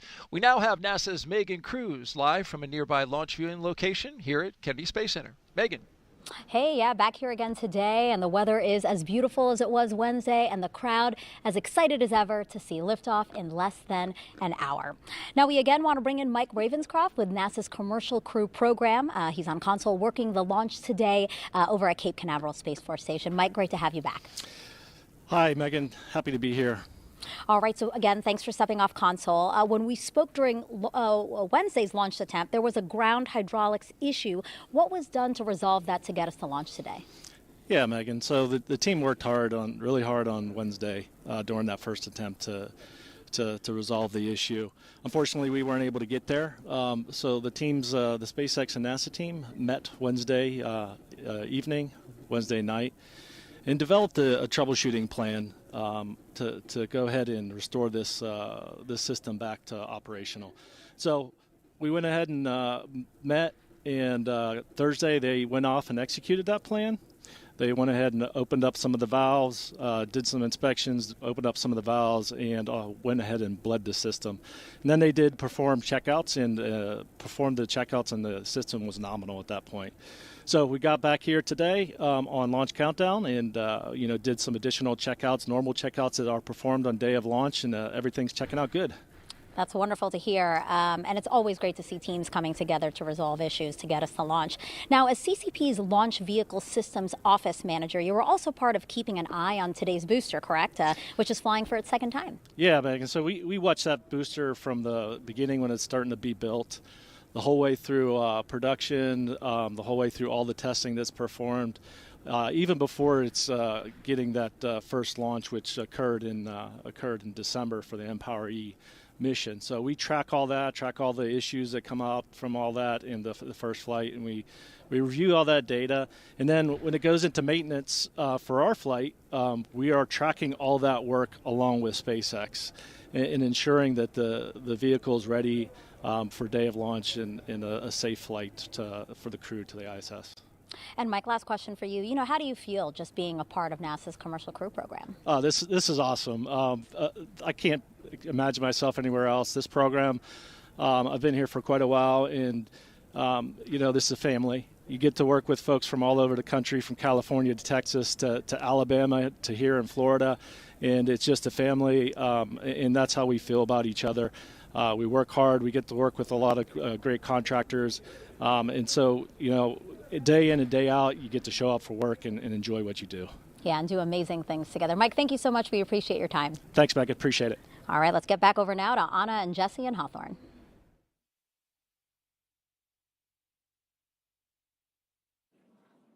Thanks, Megan. Falcon 9 is the first orbital-class rocket capable of reflight. Together, Falcon 9 and Falcon Heavy have completed more than 450 launches and over 380 reflights. And today, the booster will be attempting to land at Landing Zone 1, which is just down the coast from the Kennedy Space Center in Florida. This will be the second flight of the first stage booster supporting the CREW-10 mission. Rapid reusability drastically reduces launch costs, helps increase launch frequency, and enables a wide array of new government, commercial, and scientific opportunities in space. Lowering the cost of access to space is helping take humanity's next steps into the solar system, whether in low Earth orbit, interplanetary, or even deep space. And when costs are lower, government and commercial customers can launch more missions, which helps accelerate development. This also helps commercial satellite and private research customers afford to launch more projects to space, which helps stimulate innovation here on Earth. All of this to say, reusability is the key innovation that is making space more accessible for the industry as a whole. And just like the first stage of Falcon 9, Dragon is also reusable. The reusable Dragon spacecraft has flown people to the International Space Station 13 times. And as we mentioned earlier, today's crew will fly aboard the same Dragon that previously flew the CREW-3, CREW-5, and CREW-7 missions. But back to today's mission, we are coming up on T-minus 48 Para você que chegou agora no canal WillPTV, estamos aí na cobertura especial da missão CREW-10, missão tripulada em direção à Estação Espacial Internacional. Agora, pelo horário de Brasília, são 19 horas e 17 minutos. E o horário de lançamento? O horário de lançamento está previsto para acontecer às 20 horas e 3 minutos. Esta missão, então, tripulada Iniciando aí. Brings us to today's launch, and next up in our The team has pulled go for LES arm, propellant load, and launch. Então, neste momento, as equipes já começam aí o trabalho para iniciar o processo então de abastecimento do Falcon 9. And there, you just heard that the team had pulled Lembrando que o abastecimento deve começar a partir da marca de 35 minutos para o lançamento. Agora, pelo tempo regressivo, são 46 minutos e 50 segundos para o lançamento. E a tripulação da Dragon Endurance, desta vez, é formada então por 2 mulheres e 2 homens, sendo elas a comandante, a comandante então, desta missão de hoje é McClain, da NASA, Estados Unidos. A piloto, Nichole Ayers, da NASA, Estados Unidos. E os especialistas da missão são eles, Takuya, Onishi, da Jaxa, Japão. E o segundo especialista é o Kirill, Peskov, da Rússia, Roscosmos. Eles então iniciarão a formação da expedição número 73 na Estação Espacial Internacional. Ficarão aí por 6 meses a bordo, fazendo então aí experimentos em microgravidade e manutenção da estação. E se tudo der certo hoje, a chegada deles na Estação Espacial Internacional será dada no dia 15, a parte da noite. Vamos continuar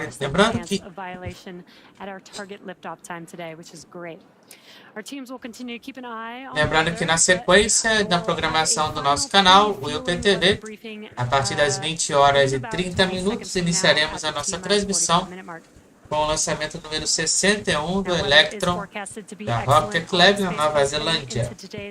E na madrugada do dia 15, para quem aí tiver com insônia ou quem não conseguir dormir, vamos acompanhar a missão aí Transporter 13. All operators are to remain at their console and maintain a sterile cockpit until MD confirms successful disarming of the launch escape system following orbit insertion or propellant offload in the event of a scrub. For non-urgent no-go conditions, brief the CE or LD and they'll approve boarding the countdown. For urgent issues affecting the safety of the operation, operators shall call hold on the countdown net. Launch control will abort the launch auto sequence immediately and proceed into the launch abort auto sequence. At T-minus 10 seconds, launch control will be hands-off, relying on automated abort criteria for the remainder of the count.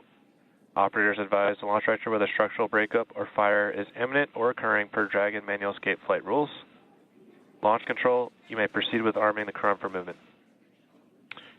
E aí tivemos aí o procedimento, né? Aí do que pode acontecer, né? Se caso tivermos algum problema aí no lançamento, né? Até o momento tudo segue em ordem, né? Na primeira tentativa para o lançamento, né? Tivemos então um problema com a parte hidráulica, né? Durante aí o procedimento de abastecimento, né? E aí o braço aí, a passarela então sendo recuada neste momento, passarela que liga a Dragon. A plataforma então aí, né? Já está sendo recuada neste momento. And there you're seeing some great shots of the crew access arm pulling away from Dragon. Clear skies as far as the eye can see. Perfect weather for today's launch. Getting exciting over here. E hoje então teremos o pouso na zona de pouso, aí número 1, Cabo Canaveral, onde vamos aí poder disputar o Sonic Boom, né, do booster aí do Falcon 9. Lembrando que hoje, então, é o lançamento número 29 da SpaceX em 2025. Faltando, então, aí 42 minutos e 40 segundos para o lançamento. Então, neste momento, aí o recuo da passarela está concluída.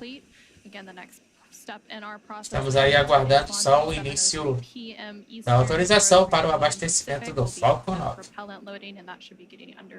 Vamos continuar curtindo então aí a transmissão. Não se esqueça de estar se inscrevendo no canal e curtir e compartilhar nas redes sociais aí a transmissão. WillPTV na cobertura da CREW-10, em direção à Estação Espacial Internacional. Going in circles on Pi Day. Seems fitting, Jessica. Absolutely, it does. This is the day for it. We've got a few milestones coming up here in the next few minutes. We're going to close our visors at T-minus 39 minutes and then start the process of getting that launch escape system armed. As we just saw, the crew access arm has moved away, so if there were to be an emergency, going through the crew access arm is one option up until the point in which the launch escape system is armed, and then it's off the top of the rocket. Yeah, that's right. That launch escape arm could actually swing back in just about 30 seconds, and during that time, the crew would actually be unbuckling their seatbelts and getting ready to egress, so that timing would work out. Just closed, arming the launch escape system. Copy, Dragon. You are go for 6.6 arm launch escape.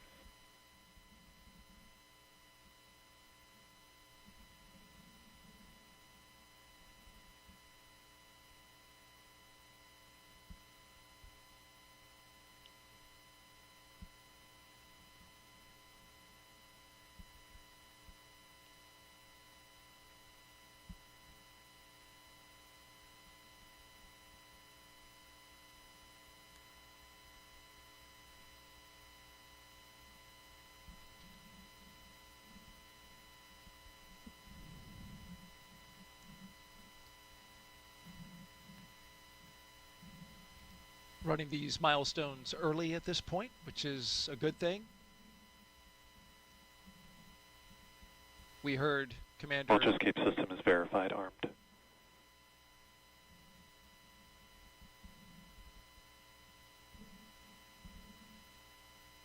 There we have the verification that the launch escape system is armed. A high energy system that could be very much needed in case something were to happen to the rocket. Yeah, that's something that the astronauts on board can actually hear. They can hear it being armed. They get this sort of loud thump that they hear. And of course, that launch escape system, it consists of 8 Super Draco thrusters. It's only used for an abort in this case. And it's armed 2 minutes before the loading of the fuel. Da nossa transmissão, da nossa cobertura, será então a autorização para o início do abastecimento. Estamos só no aguardo das equipes.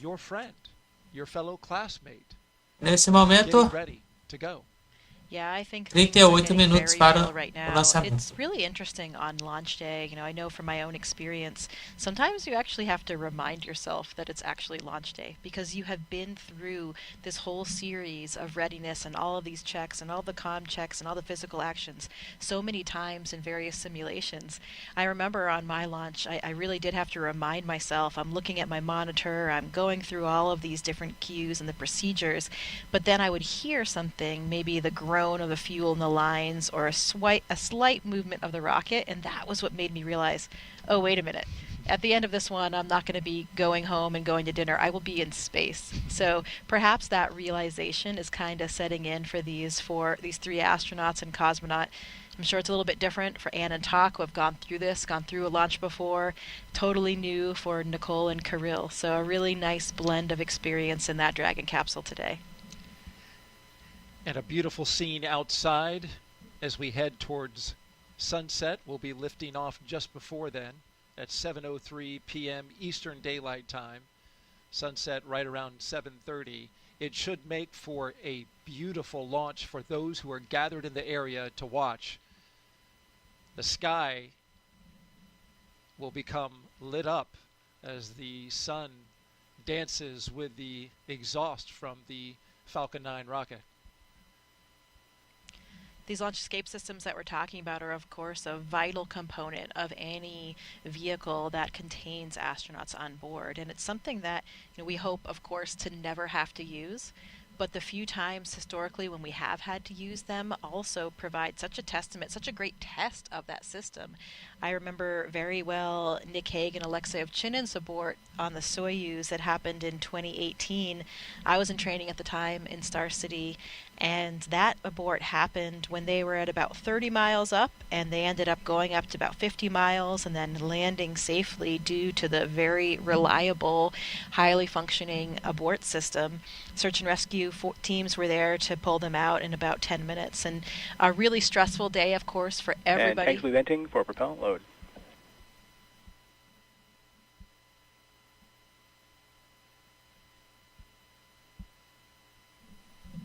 Estamos aguardando então a liberação para o abastecimento do veículo. And everybody on the ground, but again, a really nice test to see that these systems are in place for a reason and they do work. Nick Hague went to space that day and came right back.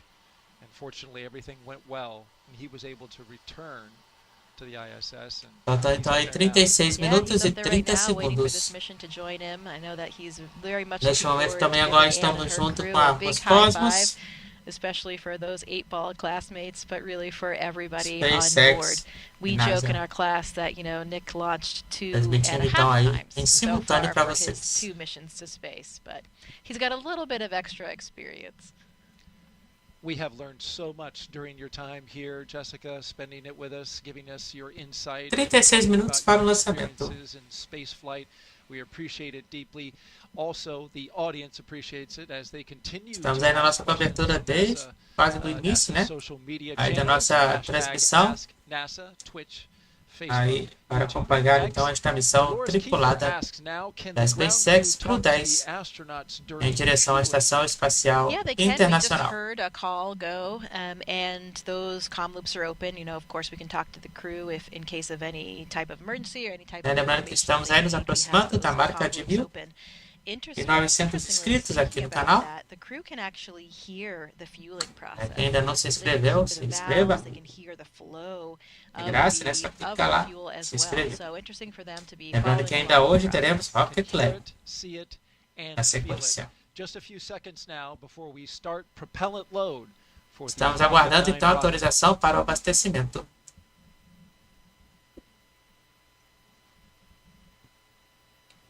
minutos. The launch auto sequence has started. Iniciou então o abastecimento então do Falcon 9. And here we go. Foi autorizado então o início do procedimento para o abastecimento do propellant aí no Falcon 9.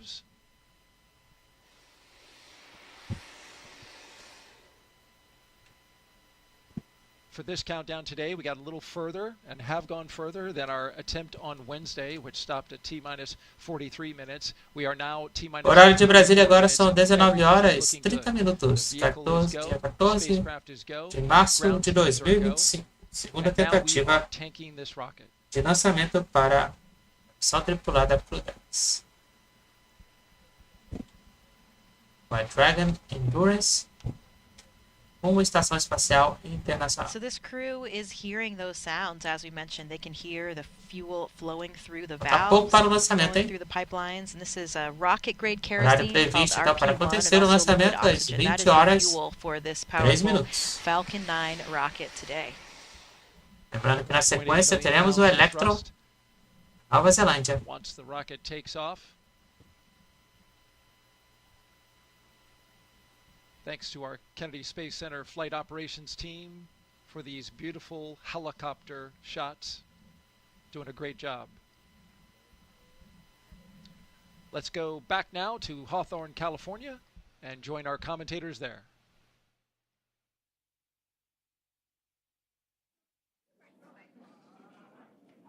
We are at T-minus 33 minutes from launch and getting closer and closer to launching CREW-10 into space. After the long-duration mission is complete, CREW-10 will be the first NASA commercial crew mission to target a return splashdown in the Pacific Ocean. NASA and SpaceX have been working together toward certification and readiness for Dragon recoveries on the West Coast. Since 2019, Dragon recoveries have primarily occurred off the coast of Florida. SpaceX is moving Dragon recovery operations missions to off the coast of California to allow Dragon to complete its deorbit before safely jettisoning the trunk over the Pacific Ocean, comparable to the first 21 Dragon missions. Crew splashdown locations are near Los Angeles, Oceanside, and San Diego. The recovery vessel Shannon will be stationed in Long Beach, California to support the new operations. And to establish this capability that improves public safety, NASA and SpaceX worked for months establishing new sites, obtaining regulatory approvals, performing engine assignments and software changes, as well as tabletop exercises and flight rule updates. It'll be really exciting to see Crew-10 come home after they're done with their long-duration mission.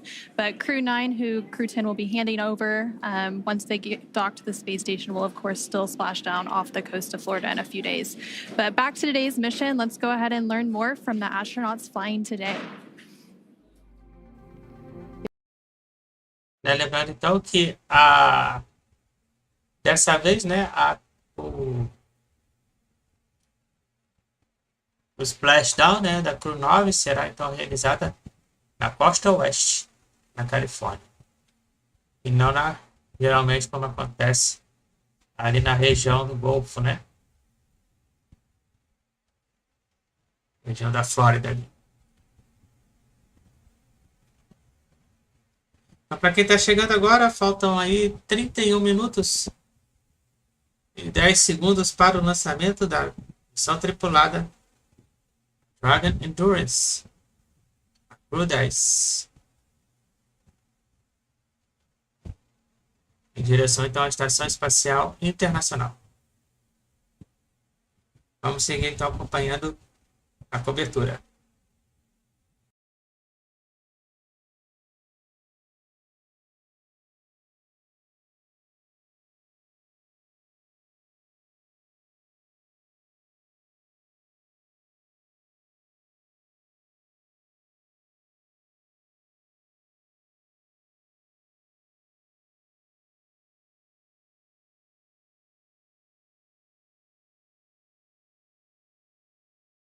Space Center in Florida, I'm Daryl Nail, joined by NASA astronaut Jessica Meir. So good to have you here. Here's more about the crew that's going into space today. I'm Daryl Nail with NASA. Welcome back to the Kennedy Space Center in Florida, here with NASA astronaut Jessica Meir. Here's more about the crew that's going into space today. NASA astronaut Ann McClain, she is your Crew-10 commander, making her second trip to low Earth orbit. The Spokane, Washington native and U.S. Army colonel was selected by NASA as an astronaut in 2013. Has spent a total of 204 days in space and completed 2 spacewalks totaling 13 hours and 8 minutes. She's very competent and, as you've described, a very excellent leader. Absolutely, a natural leader, and it is so thrilling to be here watching her do what she was born to do and leading this crew to space today. Sitting next to her is the pilot for Crew-10, NASA astronaut Nichole Ayers.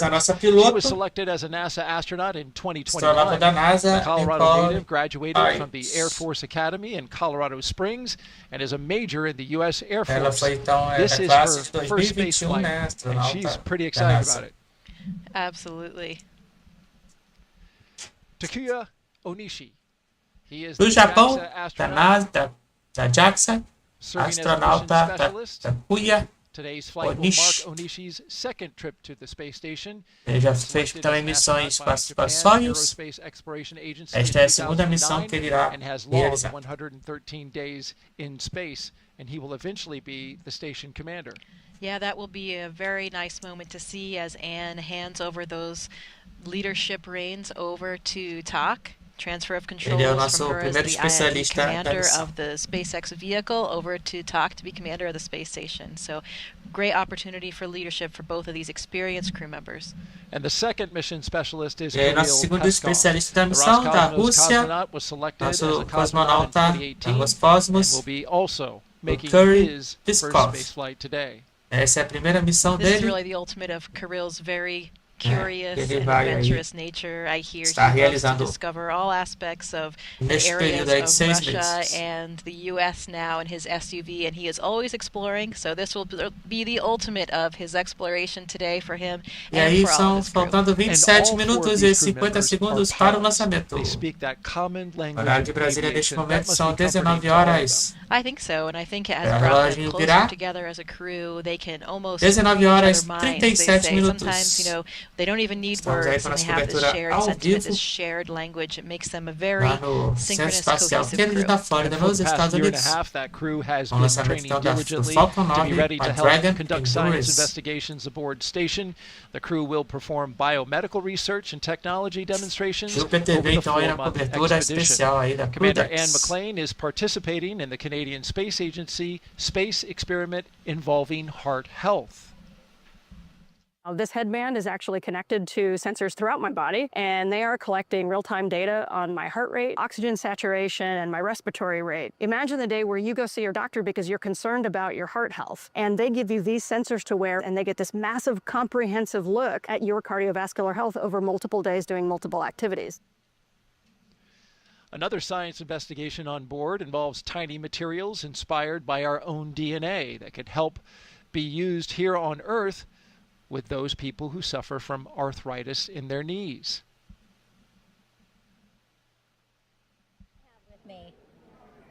Let's go back to Megan Cruz, who is standing by with NASA Acting Administrator Janet Petro. Yeah, that's right. Acting administrator since January. And then, of course, before that, center director here at Kennedy since 2021. And how does it feel to be back here to watch another crew launch? Oh, my God. I can't, Megan, tell you how excited I am. Lembrando para vocês que estão chegando agora na nossa transmissão aqui no canal WillPTV, sejam todos bem-vindos. Estamos aí faltando 26 minutos para o lançamento da missão tripulada CREW-10, Dragon Endurance, em direção à Estação Espacial Internacional. O horário do lançamento previsto para acontecer às 20 horas e 3 minutos pelo horário de Brasília.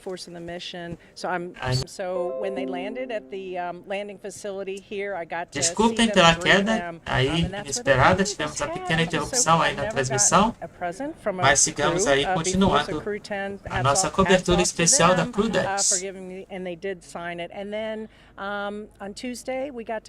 Lembrando sempre, é claro, de estar se inscrevendo no canal, compartilhar e curtir a nossa transmissão. WillPTV na cobertura da missão tripulada CREW-10, direção à Estação Espacial Internacional. Na sequência, Rocket Lab.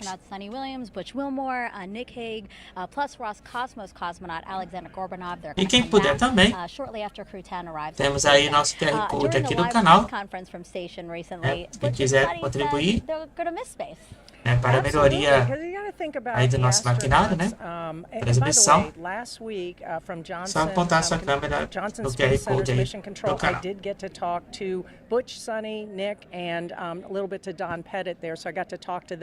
Apenas se inscrever. Falta pouco aí para a gente completar a marca de 1.900 inscritos no canal. Se puder se inscrever, se inscreva. Ou só deixa o like na transmissão. 24 minutos. 24 minutos, então, aí para o lançamento. You know, every time you get to go to space, which is what all astronauts want to do, you never know. It might be your last time because you might not be selected for another mission or whatever. So I bet they have mixed emotions leaving their colleagues. Vamos curtir mais um pouco então a nossa transmissão. Lembrando que o abastecimento então do veículo começou aí na marca de 35 minutos. Então, nesse momento aí, o Falcon 9 está sendo abastecido sem nenhum problema. Vamos aí curtir mais um pouquinho aí a transmissão. A little bit longer than 8 days in space. I was at there behind the glass, and I don't know if they meant to stay as long as they got to, but I know that they are a valued member of this expedition crew, and they've done amazing research. They've done spacewalks together. I think Sunny now holds a record for the most amount of time in the vacuum of space. So they have to be very, very proud of what they've accomplished. accomplished. They were Lembrando, é very much claro, também integrated quem as a crew quiser and did saber a um lot pouquinho of mais de quem são os tripulantes work de on the hoje, né? station, research Só dá uma and lida aí na science descrição experiments, and da so yeah, transmissão. I think they're going to miss space. I Já think foi so. apresentado mais uma No vez, mixed né? emotions Para here. os It was great tripulantes. seeing you. I'm going to put this Hoje in a aí jar of temos memories of today. dois This was astronautas wonderful. da I got NASA, to see launch. astronauta All right, bye-bye. da Jaxa e cosmonauta russo. All right, thank you both. And just behind them, Este as então é you o saw lançamento that número shot, was the 29 vehicle assembly da building, a SpaceX very em iconic building here 2025. at NASA, where we Além recently da missão de a hoje, major também milestone in NASA's Artemis da program. Rocket Lab, logo na sequência. Vamos ter também na madrugada do dia 15 a missão Transporter 13. Então, não percam. E também, se tudo der certo hoje aí, né? A chegada da tripulação da CREW-10 na Estação Espacial Internacional será realizada sábado, dia 15, na parte da noite. Vamos ter transmissão aí para vocês. 21 minutos e 45 segundos para o lançamento. Agora, pelo horário de Brasília, são 19 horas e 43 minutos. Along with Canadian astronaut Jeremy Hansen on a mission around the moon. Falta já. So here's Falta Jeremy now with a little more about that.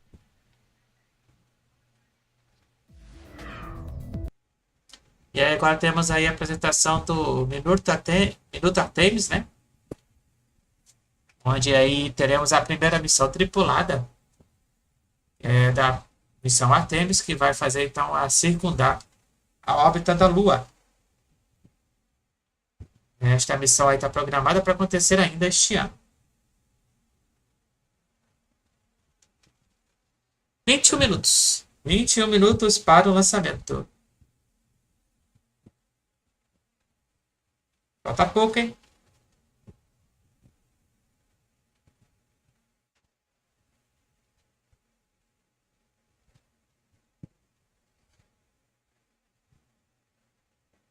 Falta muito pouco aí para o lançamento. Vamos lá.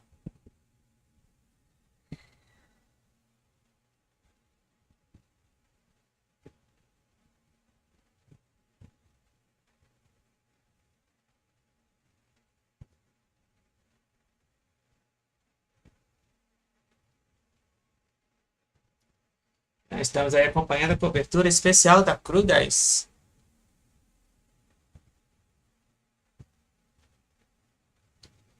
Tivemos aí um pequeno problema, mas já voltou. For more Artemis updates, scan the QR code on your screen right now.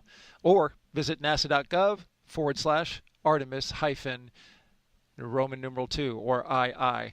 You don't have to worry about getting updates there, though, because, Jessica, you are friends and former classmates with both Victor Glover and Christina Cook. 19 minutos, 19 minutos e 40 segundos para o lançamento. Exciting to see this Artemis journey. I was here for the Artemis 1 launch, and Abastecimento that segue made it all so real. We saw the normal, hardware, we saw the vehicle, we saw the launch, sem and we nenhum problema. knew that the next time that vehicle launched, it would be with my friends and colleagues on board. So it was an incredibly exciting moment for all of us as astronauts. That launch coming in February of 2025, currently scheduled on the calendar. Let's go back now to SpaceX in Hawthorne, California.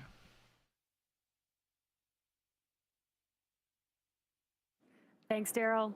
As we continue to count down, let's take a closer look at the vehicles that will be taking Crew-10 to the International Space Station today. Falcon 9 is a two-stage rocket developed and manufactured by SpaceX, known for its safe, reliable, and cost-effective access to space. It's also the first orbital-class rocket capable of reflight. E aí está aí na And sitting at apresentação the do top veículo of de Falcon hoje, né, 9, do Falcon Dragon 9. and its É trunk nosso stand over veículo de 26 hoje, feet então, aí tall. com dois There are two estágios windows e on a the spacecraft, plus one underneath the nose cone. The comprado nose cone então aí no opens shortly segundo after estágio. launch to expose the forward bulkhead thrusters and docking mechanism that will connect with the space station. Dragon's trunk Faltando holds então aí solar menos de cells which 18 power minutos Dragon while it's in free flight. e And the 25 trunk can segundos para o also carry lançamento. unpressurized cargo. The Dragon has played a significant role in advancing our future in space by safely Você transporting está no crew canal to and from the WillPTV. space E aí station. temos aí alguns There are lançamentos currently 4 anteriores, Dragon né, que spacecraft aconteceu, né? supporting human spaceflight No missions caso, that have estamos aí docked to com the a station. There you can Endurance, see them né, on your participou screen. da That is 3, Endeavor, do Resilience, 5, do Endurance, 7 and e do Freedom. 10. Now, designed to be the safest spacecraft ever flown, Dragon is capable of carrying up to 7 passengers to and from Earth orbit and beyond. And Dragon has 16 Draco thrusters that can be used in space to help navigate the spacecraft to its destination, each providing 90 pounds of force. That doesn't include the 8 Super Draco thrusters used for an abort, which are no longer active once the crew is in orbit.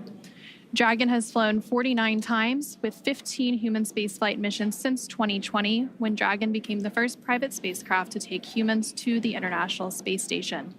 In that time, Dragon has flown over 1,000 experiments to space and 56 crew members representing 14 different countries.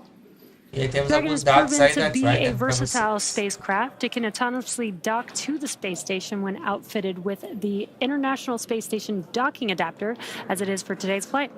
When it's not going to the space station and in free-flyer mode, the docking adapter can be swapped out for a cupola. Another option that we have is the Skywalker hardware, which supports extravehicular activities as the crew used during the Polaris Dawn mission. Now, continuing down the vehicle, we do have the second stage.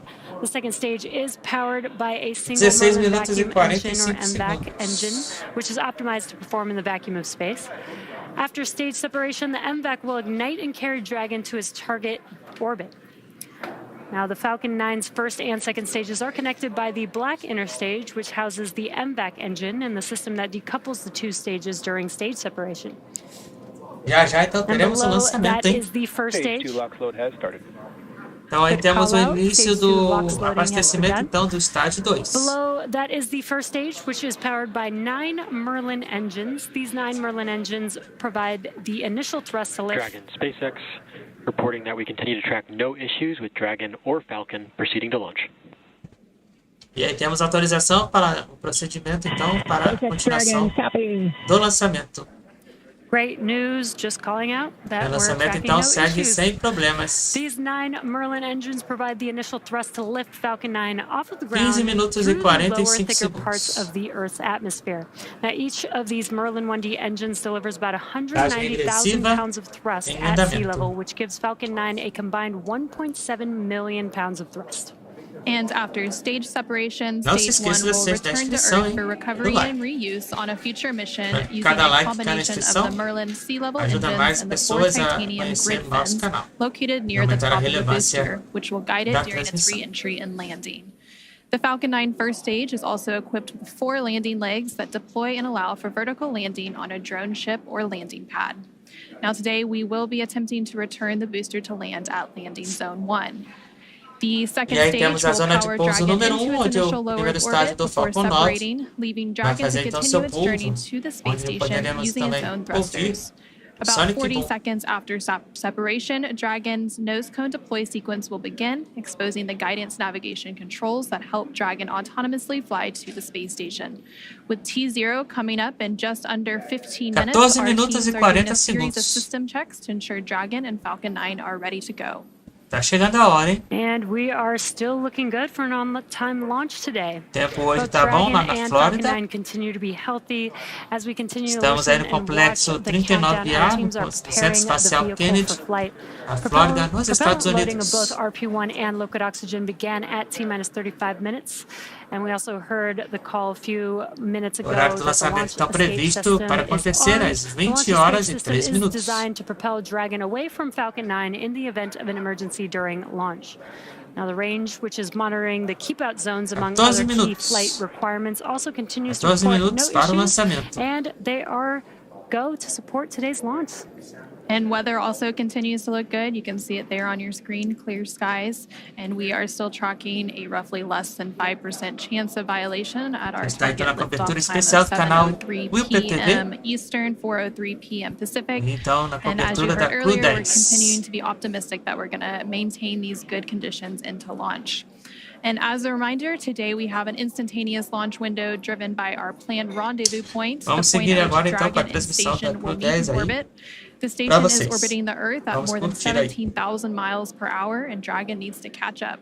That means we have to deliver Dragon to the correct orbit by timing its trajectory relative to the orbiting laboratory so that they are in the same place in orbit at the same time.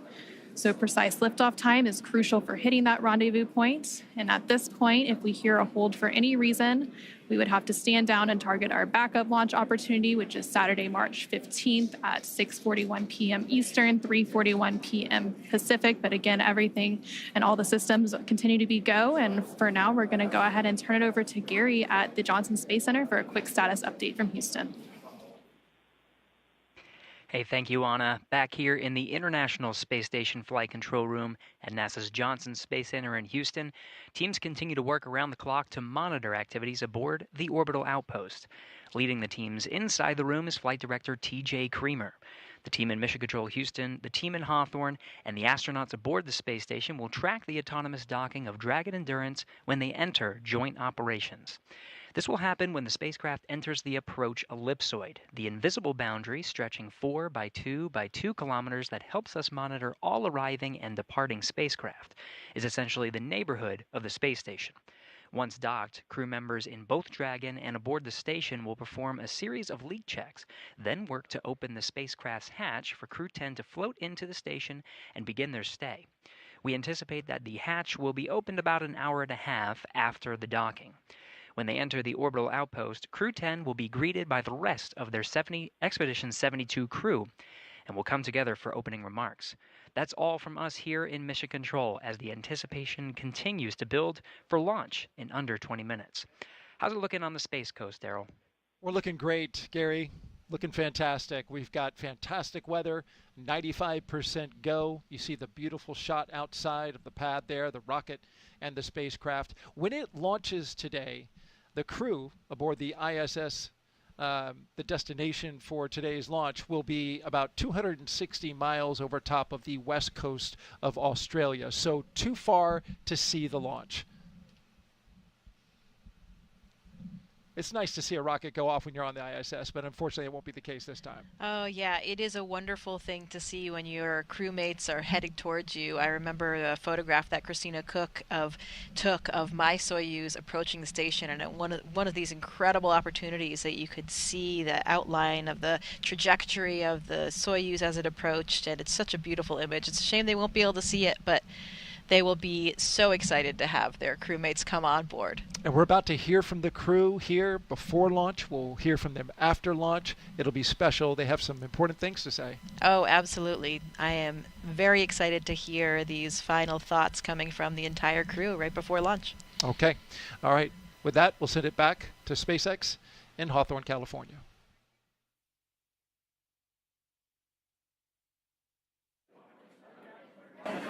Thanks, Daryl.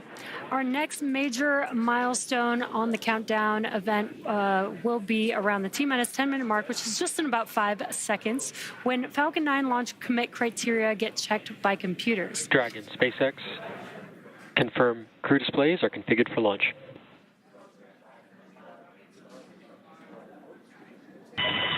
SpaceX Dragon, displays are configured for launch. And with that, this is the pilot, Nichole Ayers. And on behalf of CREW-10, we'd like to say that today we celebrate the countless individuals all over the world that have made this journey possible. To the engineers, instructors, flight controllers, scientists, and leaders who worked tirelessly to get us here, thank you for your dedication to the safety and success of this mission. And a special thank you to our friends and families for your unwavering love and support. This mission is a testament of what humans can achieve when we work together. Go CREW-10!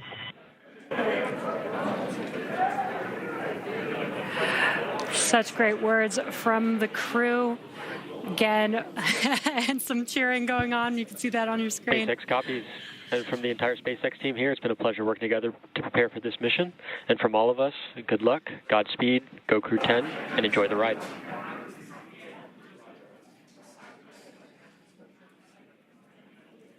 Great comms. That was from our core here in Hawthorne in Mission Control. Now, there are many systems in place to ensure that the rocket and the crew are both safe leading up to liftoff and during flight. And now that we are in terminal count, our teams are performing those final checks before launch. And coming up here in just a few minutes, we will start having that stage 1 engine chill start. And now we're just over 8 minutes away from launch. Again, today's ride to orbit will be about 9 minutes, which is from the time of liftoff to second stage cutoff. And then Dragon in the second stage will continue to coast for a few minutes after that prior to separation. You'll hear some performance calls along the way as we get into the final countdown and then after liftoff. And these are SpaceX flight controllers reporting on trajectory, speed, booster performance, and other key milestones. So some of the callouts you will hear after liftoff are a combination of letters and numbers, which will mark different abort zones throughout the flight up the eastern seaboard. The first two are 1 Alpha and 1 Bravo, which are abort modes available while the first stage is firing. And then the next round of numbers and letters you'll hear are 2 Alpha through 2 Echo, though you'll only hear the 2 Alpha call on the public loops, and those will come into play once the second stage kicks in.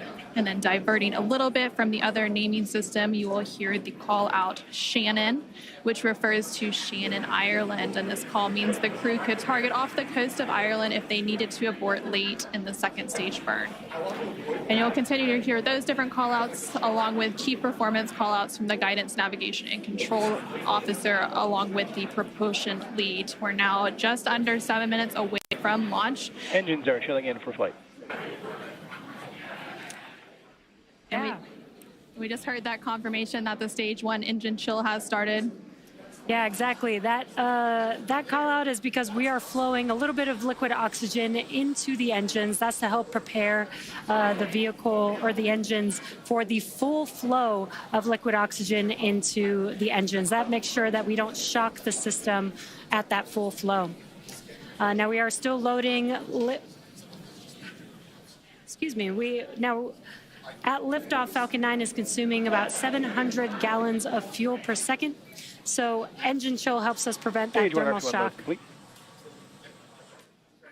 into the engine. So again, we have passed that T-minus 7 minute mark. Next call out will be stage 1, RP1 loading complete, which we just heard that.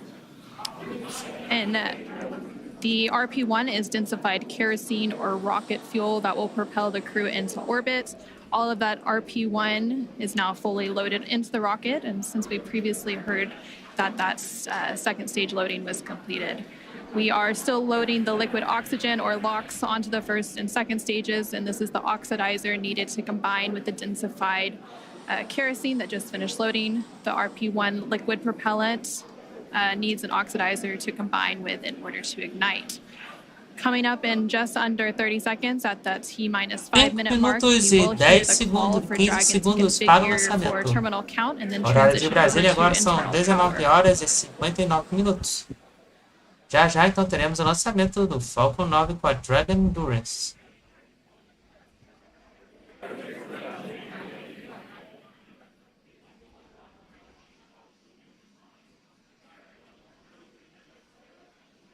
Tanks are pressing for Stromec retract. Dragon is in configure for terminal count. And there we just heard that call out for terminal count. So now Dragon onboard computers will take control of the spacecraft. And we also heard that the propellant tanks on Falcon 9 are getting ready to pressurize, adding some additional structural support to the rocket as we get ready for that strong back to retract. And that strong back provides access to Falcon 9's fueling lines. Has started. That strong back lower has now started, and again, that strong back provides access to Falcon 9's fueling lines and umbilicals for both propellant load and the different gases being loaded on board. And what you should see on your screen is there's those clamp arms that are around the second stage just below Dragon. They're going to open up, and once they're fully open, then that strong back or the TE can begin to recline away from the vehicle. Now initially, we are going to recline that TE just about 2 degrees away from the vehicle. And then we will fully move the TE about 45 degrees away up at T0. And there may be a little hard to see on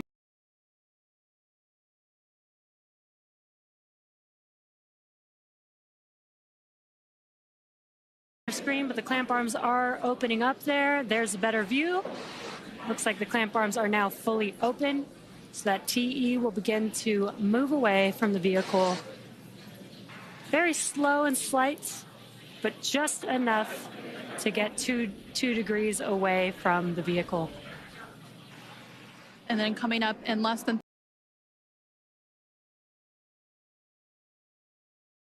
30 seconds at the T-minus 3-minute mark, the first stage liquid oxygen or LOX load will complete.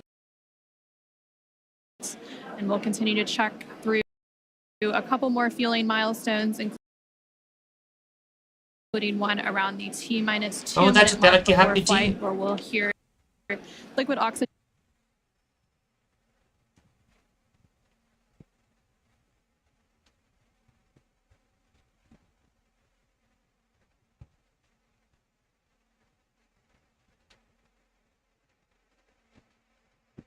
We just heard confirmation that the stage 2 liquid oxygen loading is now complete. We are under 2 minutes away from launch. Gas closeout has also begun. So we're now isolating all of the feed lines for the different gas systems from the Falcon 9 rocket. And those gases will then get vented overboard through umbilicals and the strong back. And you just heard that call out that Dragon is an Ground auto gas closeouts, expect loud venting. Well, you can hear that venting now. Obviously, rockets are very loud, and the sound can impart pressure loads back on the rocket itself.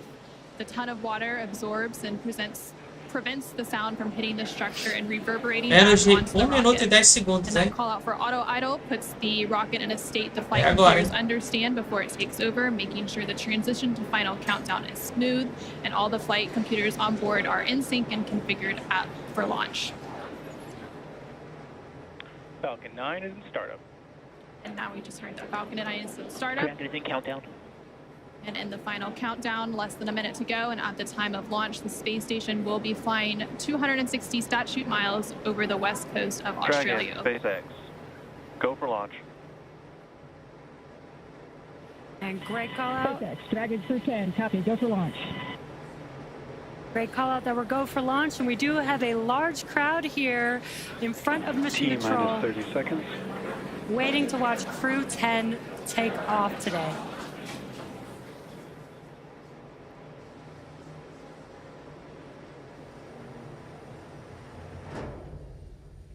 T-minus 15. T-minus 10. 8, 7, 6, 5, 4, 3, 2, 1. Ignition and liftoff. Go SpaceX, go NASA CREW-10. Copy, 1 Alpha. And liftoff of CREW-10 now Vehicle pitching down range. Space Station. 1.7 million pounds of thrust now propelling Falcon 9 and CREW-10. And we're continuing to get good call-outs on the first stage performance so far.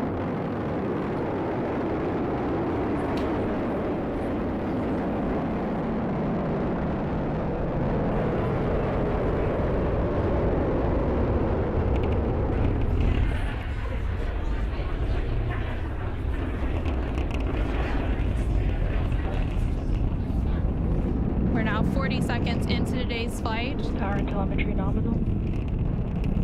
Continuing to get good performance call-outs. Throttle down. Yeah, we are throttling down the engines in preparation for Max Q. What great timing that was. We just passed through Max Q. That's the largest structural load that the vehicle will see on ascent. Vehicle supersonic. Stage 1, throttle up. We're now just over 1 minute and 10 seconds into today's flight, traveling at more than 1,400 miles per hour. Stage 1 Bravo. And we just heard that call out for 1 Bravo, which means we're in the second and final abort mode for the first stage, continuing to get good performance. And the crew already pulling over 2 Gs. Next up, we'll have a couple of events happening in rapid succession. Impact chill started. First will be that engine chill on the second stage impact engine, which we just heard. And then we'll have MECO, or main engine cutoff, where the 9 engines on the first stage will cut off ahead of the first and second stages. Will be separating from one another. Then the single Merlin vacuum engine on the second stage will ignite and continue to carry CREW-10 to orbit while the first stage begins its journey back to Earth. Now we're just 2 minutes into today's flight. The vehicle is traveling just under 4,000 miles per hour. We're just about 20 seconds away from those events that Anna just mentioned. The 9 Merlin engines will shut down here in just about 10 seconds for MECO, stage separation, and SES-1.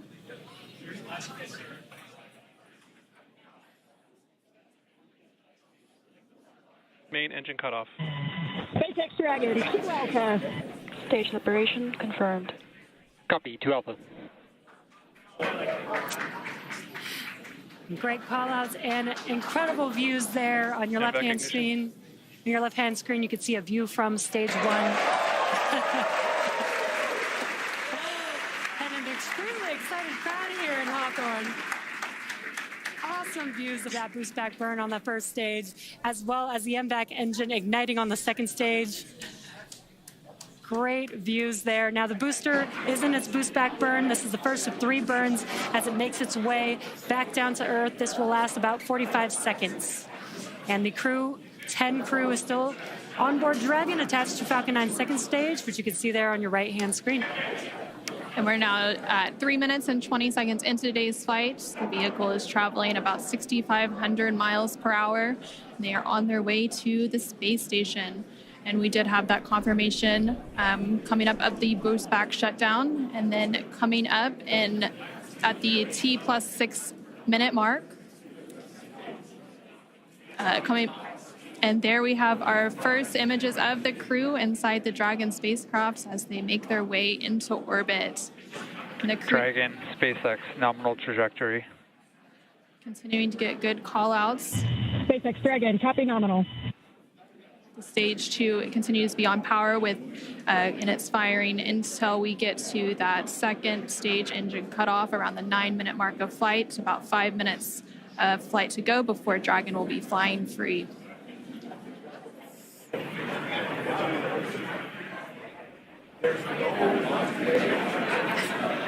Some cool views there on your left-hand screen. That's the first stage booster as it's making its way back down to Earth. This is a ground tracking camera getting these awesome views. And on the right-hand side of your screen, you can see that lone Merlin vacuum engine of the second stage. We're continuing to get good performance on the second stage. And the crew's G-loads will dip right when we hit the separation events, and it's going to continue to build up until then. Dragon, SpaceX, nominal trajectory. SpaceX Dragon, copy nominal. We're now at 5 minutes into today's flight with a liftoff at 7:03 p.m. Pacific, 7:03 p.m. Eastern, 4:03 p.m. Pacific. Continuing to get good call-outs as Stage 1 makes its way back to Earth, and Stage 2 continues to fire, propelling Dragon into orbit. If you're just now joining us, the 4 members of CREW-10 launched from Launch Complex 39A at Kennedy Space Center in Florida. And they're currently on board Dragon, still attached to Falcon 9 second stage, which you're seeing there on your right-hand screen.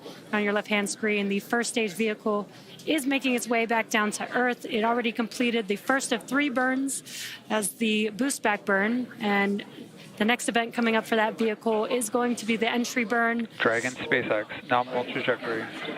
Great call-outs there. That entry burn is coming up. SpaceX Dragon, copy nominal.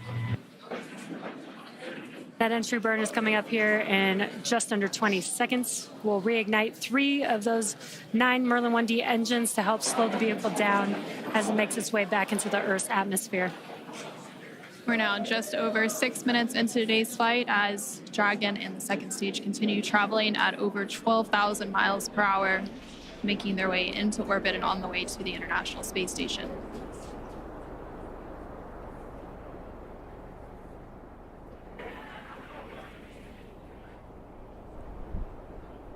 There, we just saw on the screen, it was very quick, but we had the entry burn, which we got some cool views of that from the ground, which is awesome. Now the next event coming up will be the landing burn for the first stage. That's coming up here in about 30 seconds. Dragon, SpaceX, nominal trajectory. Again, great call-outs for SpaceX Dragon, copy nominal. confirmation there from the crew as they continue to make their way into orbit. Now 7 minutes into today's flight, the first stage making its way back down to Earth and the second stage continuing to fire. This is an awesome view. Let's see if we can see the center engine relight for that landing burn here in a few seconds.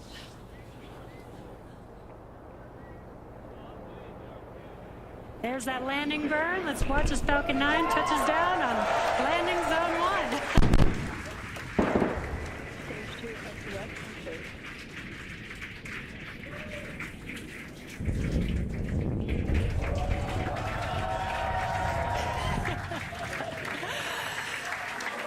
And the crowd here is excited to see Falcon 9 touch down on landing zone 1. And now that the first stage has made its way back to Earth, we're about a minute away from the second engine cutoff, which we're expecting around the 9-minute mark of today's flight. We're continuing to get good call-outs, and Dragon and all of the systems on the vehicle are performing as expected. Just over 8 minutes into today's flight, traveling more than 21,000 miles per hour. Terminal guidance. Hearing good call-outs.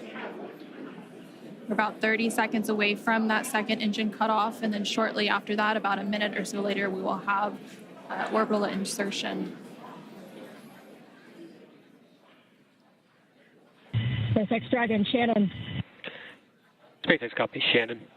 And that call out there for Shannon, and that is the call out for Shannon, Ireland, which is the final abort stage for the second stage off the coast of Ireland.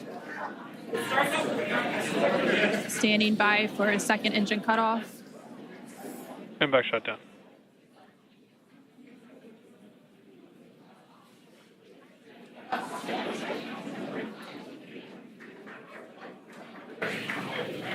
Dragon SpaceX, nominal orbit insertion. And there we heard confirmation Launch escape system disarmed. Good confirmation of orbital insertion. Crew-10 is now well on their way to the International Space Station following a 9.5-minute flight uphill. Now, the second stage is preparing for Dragon separation here, which should happen shortly. In about 10-15 seconds is what we're expecting. Now we're preparing for stabilizing the second stage so that we can have a smooth separation. And there you can see on the left-hand side of your screen, the crowd is going wild. There on your screen you can see that Dragon separation, that second stage making its way, and Dragon is now flying free. 10 minutes into today's flight, that was about a minute after we had that second engine cutoff and orbital insertion. And it looks like a good separation, good rates. Dragon now flying free. There on the right-hand side of your screen, you can see some first images of Crew-10 inside the Dragon Endurance spacecraft as they're now successfully in orbit. Dragon, SpaceX, Chief Engineer on Countdown 1. On behalf of the entire Falcon team, we thank you for flying with Falcon and wish you a great mission. Over to LD. It was an honor flying with you this evening. We wish you well on your journey and give Crew 9 our best. Thank you for flying SpaceX.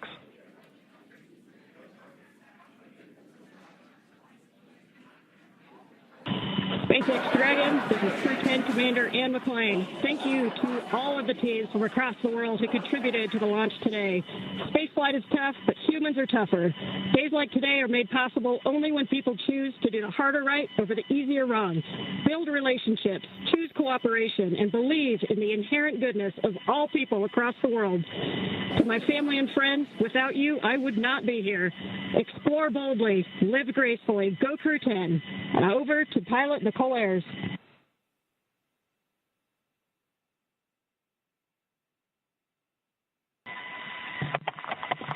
Nichole Ayers again. We are not the first humans to get to orbit, and we wouldn't be here without the bravery and hard work of those who have paved the way for human spaceflight. We now get the unique perspective of Earth without borders and get to revel in the connectedness of humanity. I would be remiss to not once again acknowledge those who helped me get here to this wonderful view and this perspective, to the teachers, coaches, fellow officers, fellow teammates, Raptor Nation, to my friends and family that encouraged my dreams from the start. Thank you. I wouldn't be here without you.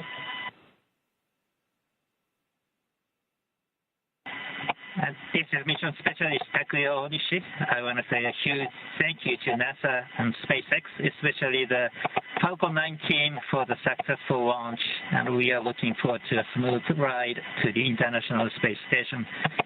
日本の皆さん、たくさんの応援ありがとうございます。9年ぶりの無重力の感覚をかみしめてます。これから先の ISS への宇宙の旅、楽しんでいきたいと思います。I will now hand the mic over to Mission Specialist Kirill. Thanks a lot to NASA and SpaceX for this wonderful ride, and I want to say a couple of words in Russian. Пользуясь такой чудесной возможностью, хочу поздравить с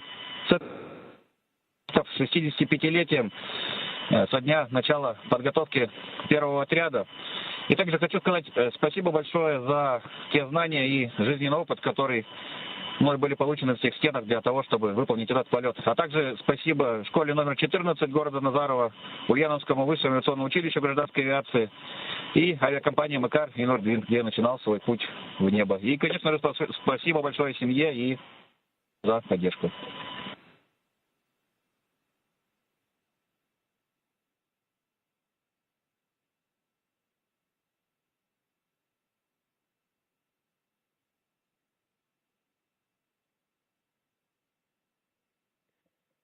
Thank you, Crew 10. At this time, I can report nominal dehumidifier activation and service section Draco checkouts. SpaceX Dragon, copies.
And such great words from Crew 10, as well as the core here in Hawthorne and Mission Control.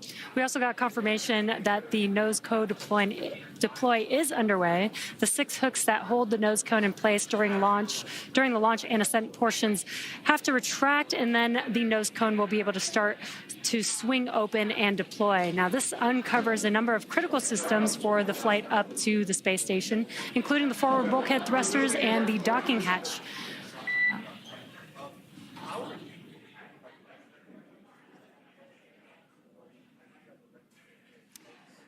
Just pausing in case there were going to be any comms.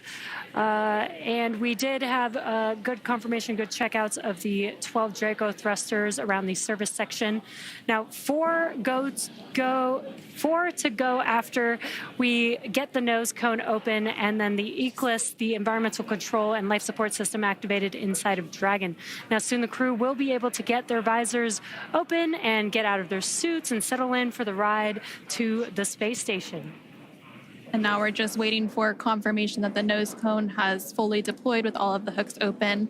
But just to recap a little bit, we did have a successful liftoff of Crew 10 about 18 minutes ago at 7:03 p.m. Eastern, 4:03 p.m. Pacific. And following an approximately 9-minute ride, after liftoff, we had that orbital insertion, and Dragon and Crew-10 were flying free and well on their way to the International Space Station. They now have an approximately a 28-hour journey before they do reach their destination of the space station, and that docking is targeted for tomorrow, March 15th at 8:30 p.m. Pacific, 11:30 p.m. Eastern to the forward-facing port of the station's Harmony module. Between now and then, Dragon will perform a series of burns as it catches up to the space station, and that first burn will be a phase burn about 30 minutes from now at 4:52 p.m. Pacific, 7:52 p.m. Eastern. And the nose cone is about 75% open at this point.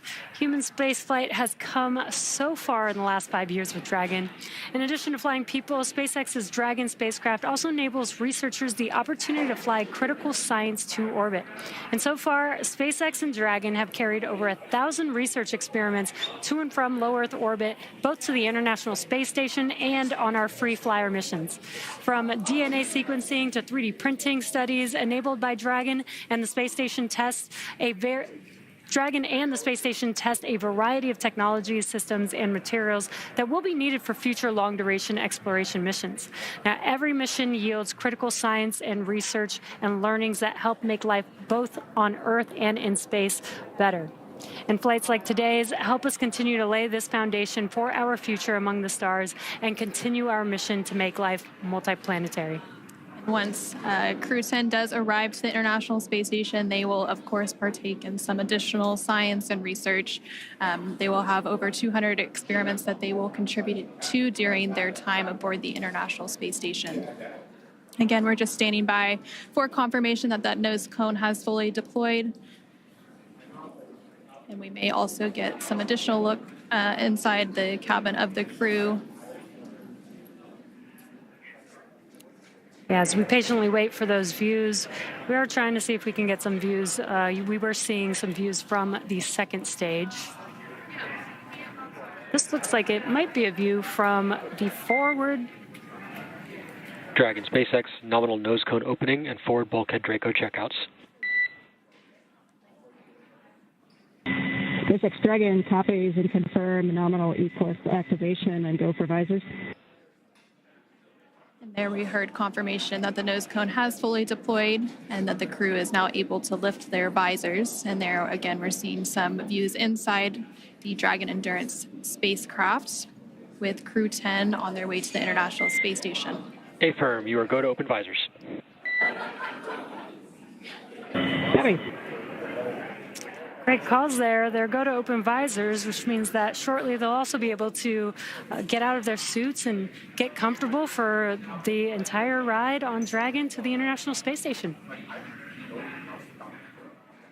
And from left to right on your screen, there's Roscosmos cosmonaut Kirill Peskov, NASA astronaut Nichole, Ayers, NASA astronaut McClain, and then far on the right-hand side of your screen is Jaxa astronaut Takuya Onishi. And there you could see that they are in microgravity as their tablets are floating around there. They do have them attached to a little string that helps allow them so that, you know, as they're strapped into their seats, they don't lose their tablets. We're now just over 20 minutes into today's flight following that successful... E assim encerramos a nossa telecobertura especial aí da missão CREW-10, SpaceX, NASA, Jaxa e Roscosmos. Nos vemos então daqui a pouquinho com a missão da Rocket Lab. WillPTV, estamos juntos sempre com você. Tudo que acontece ao redor do mundo e também na Estação Espacial Internacional.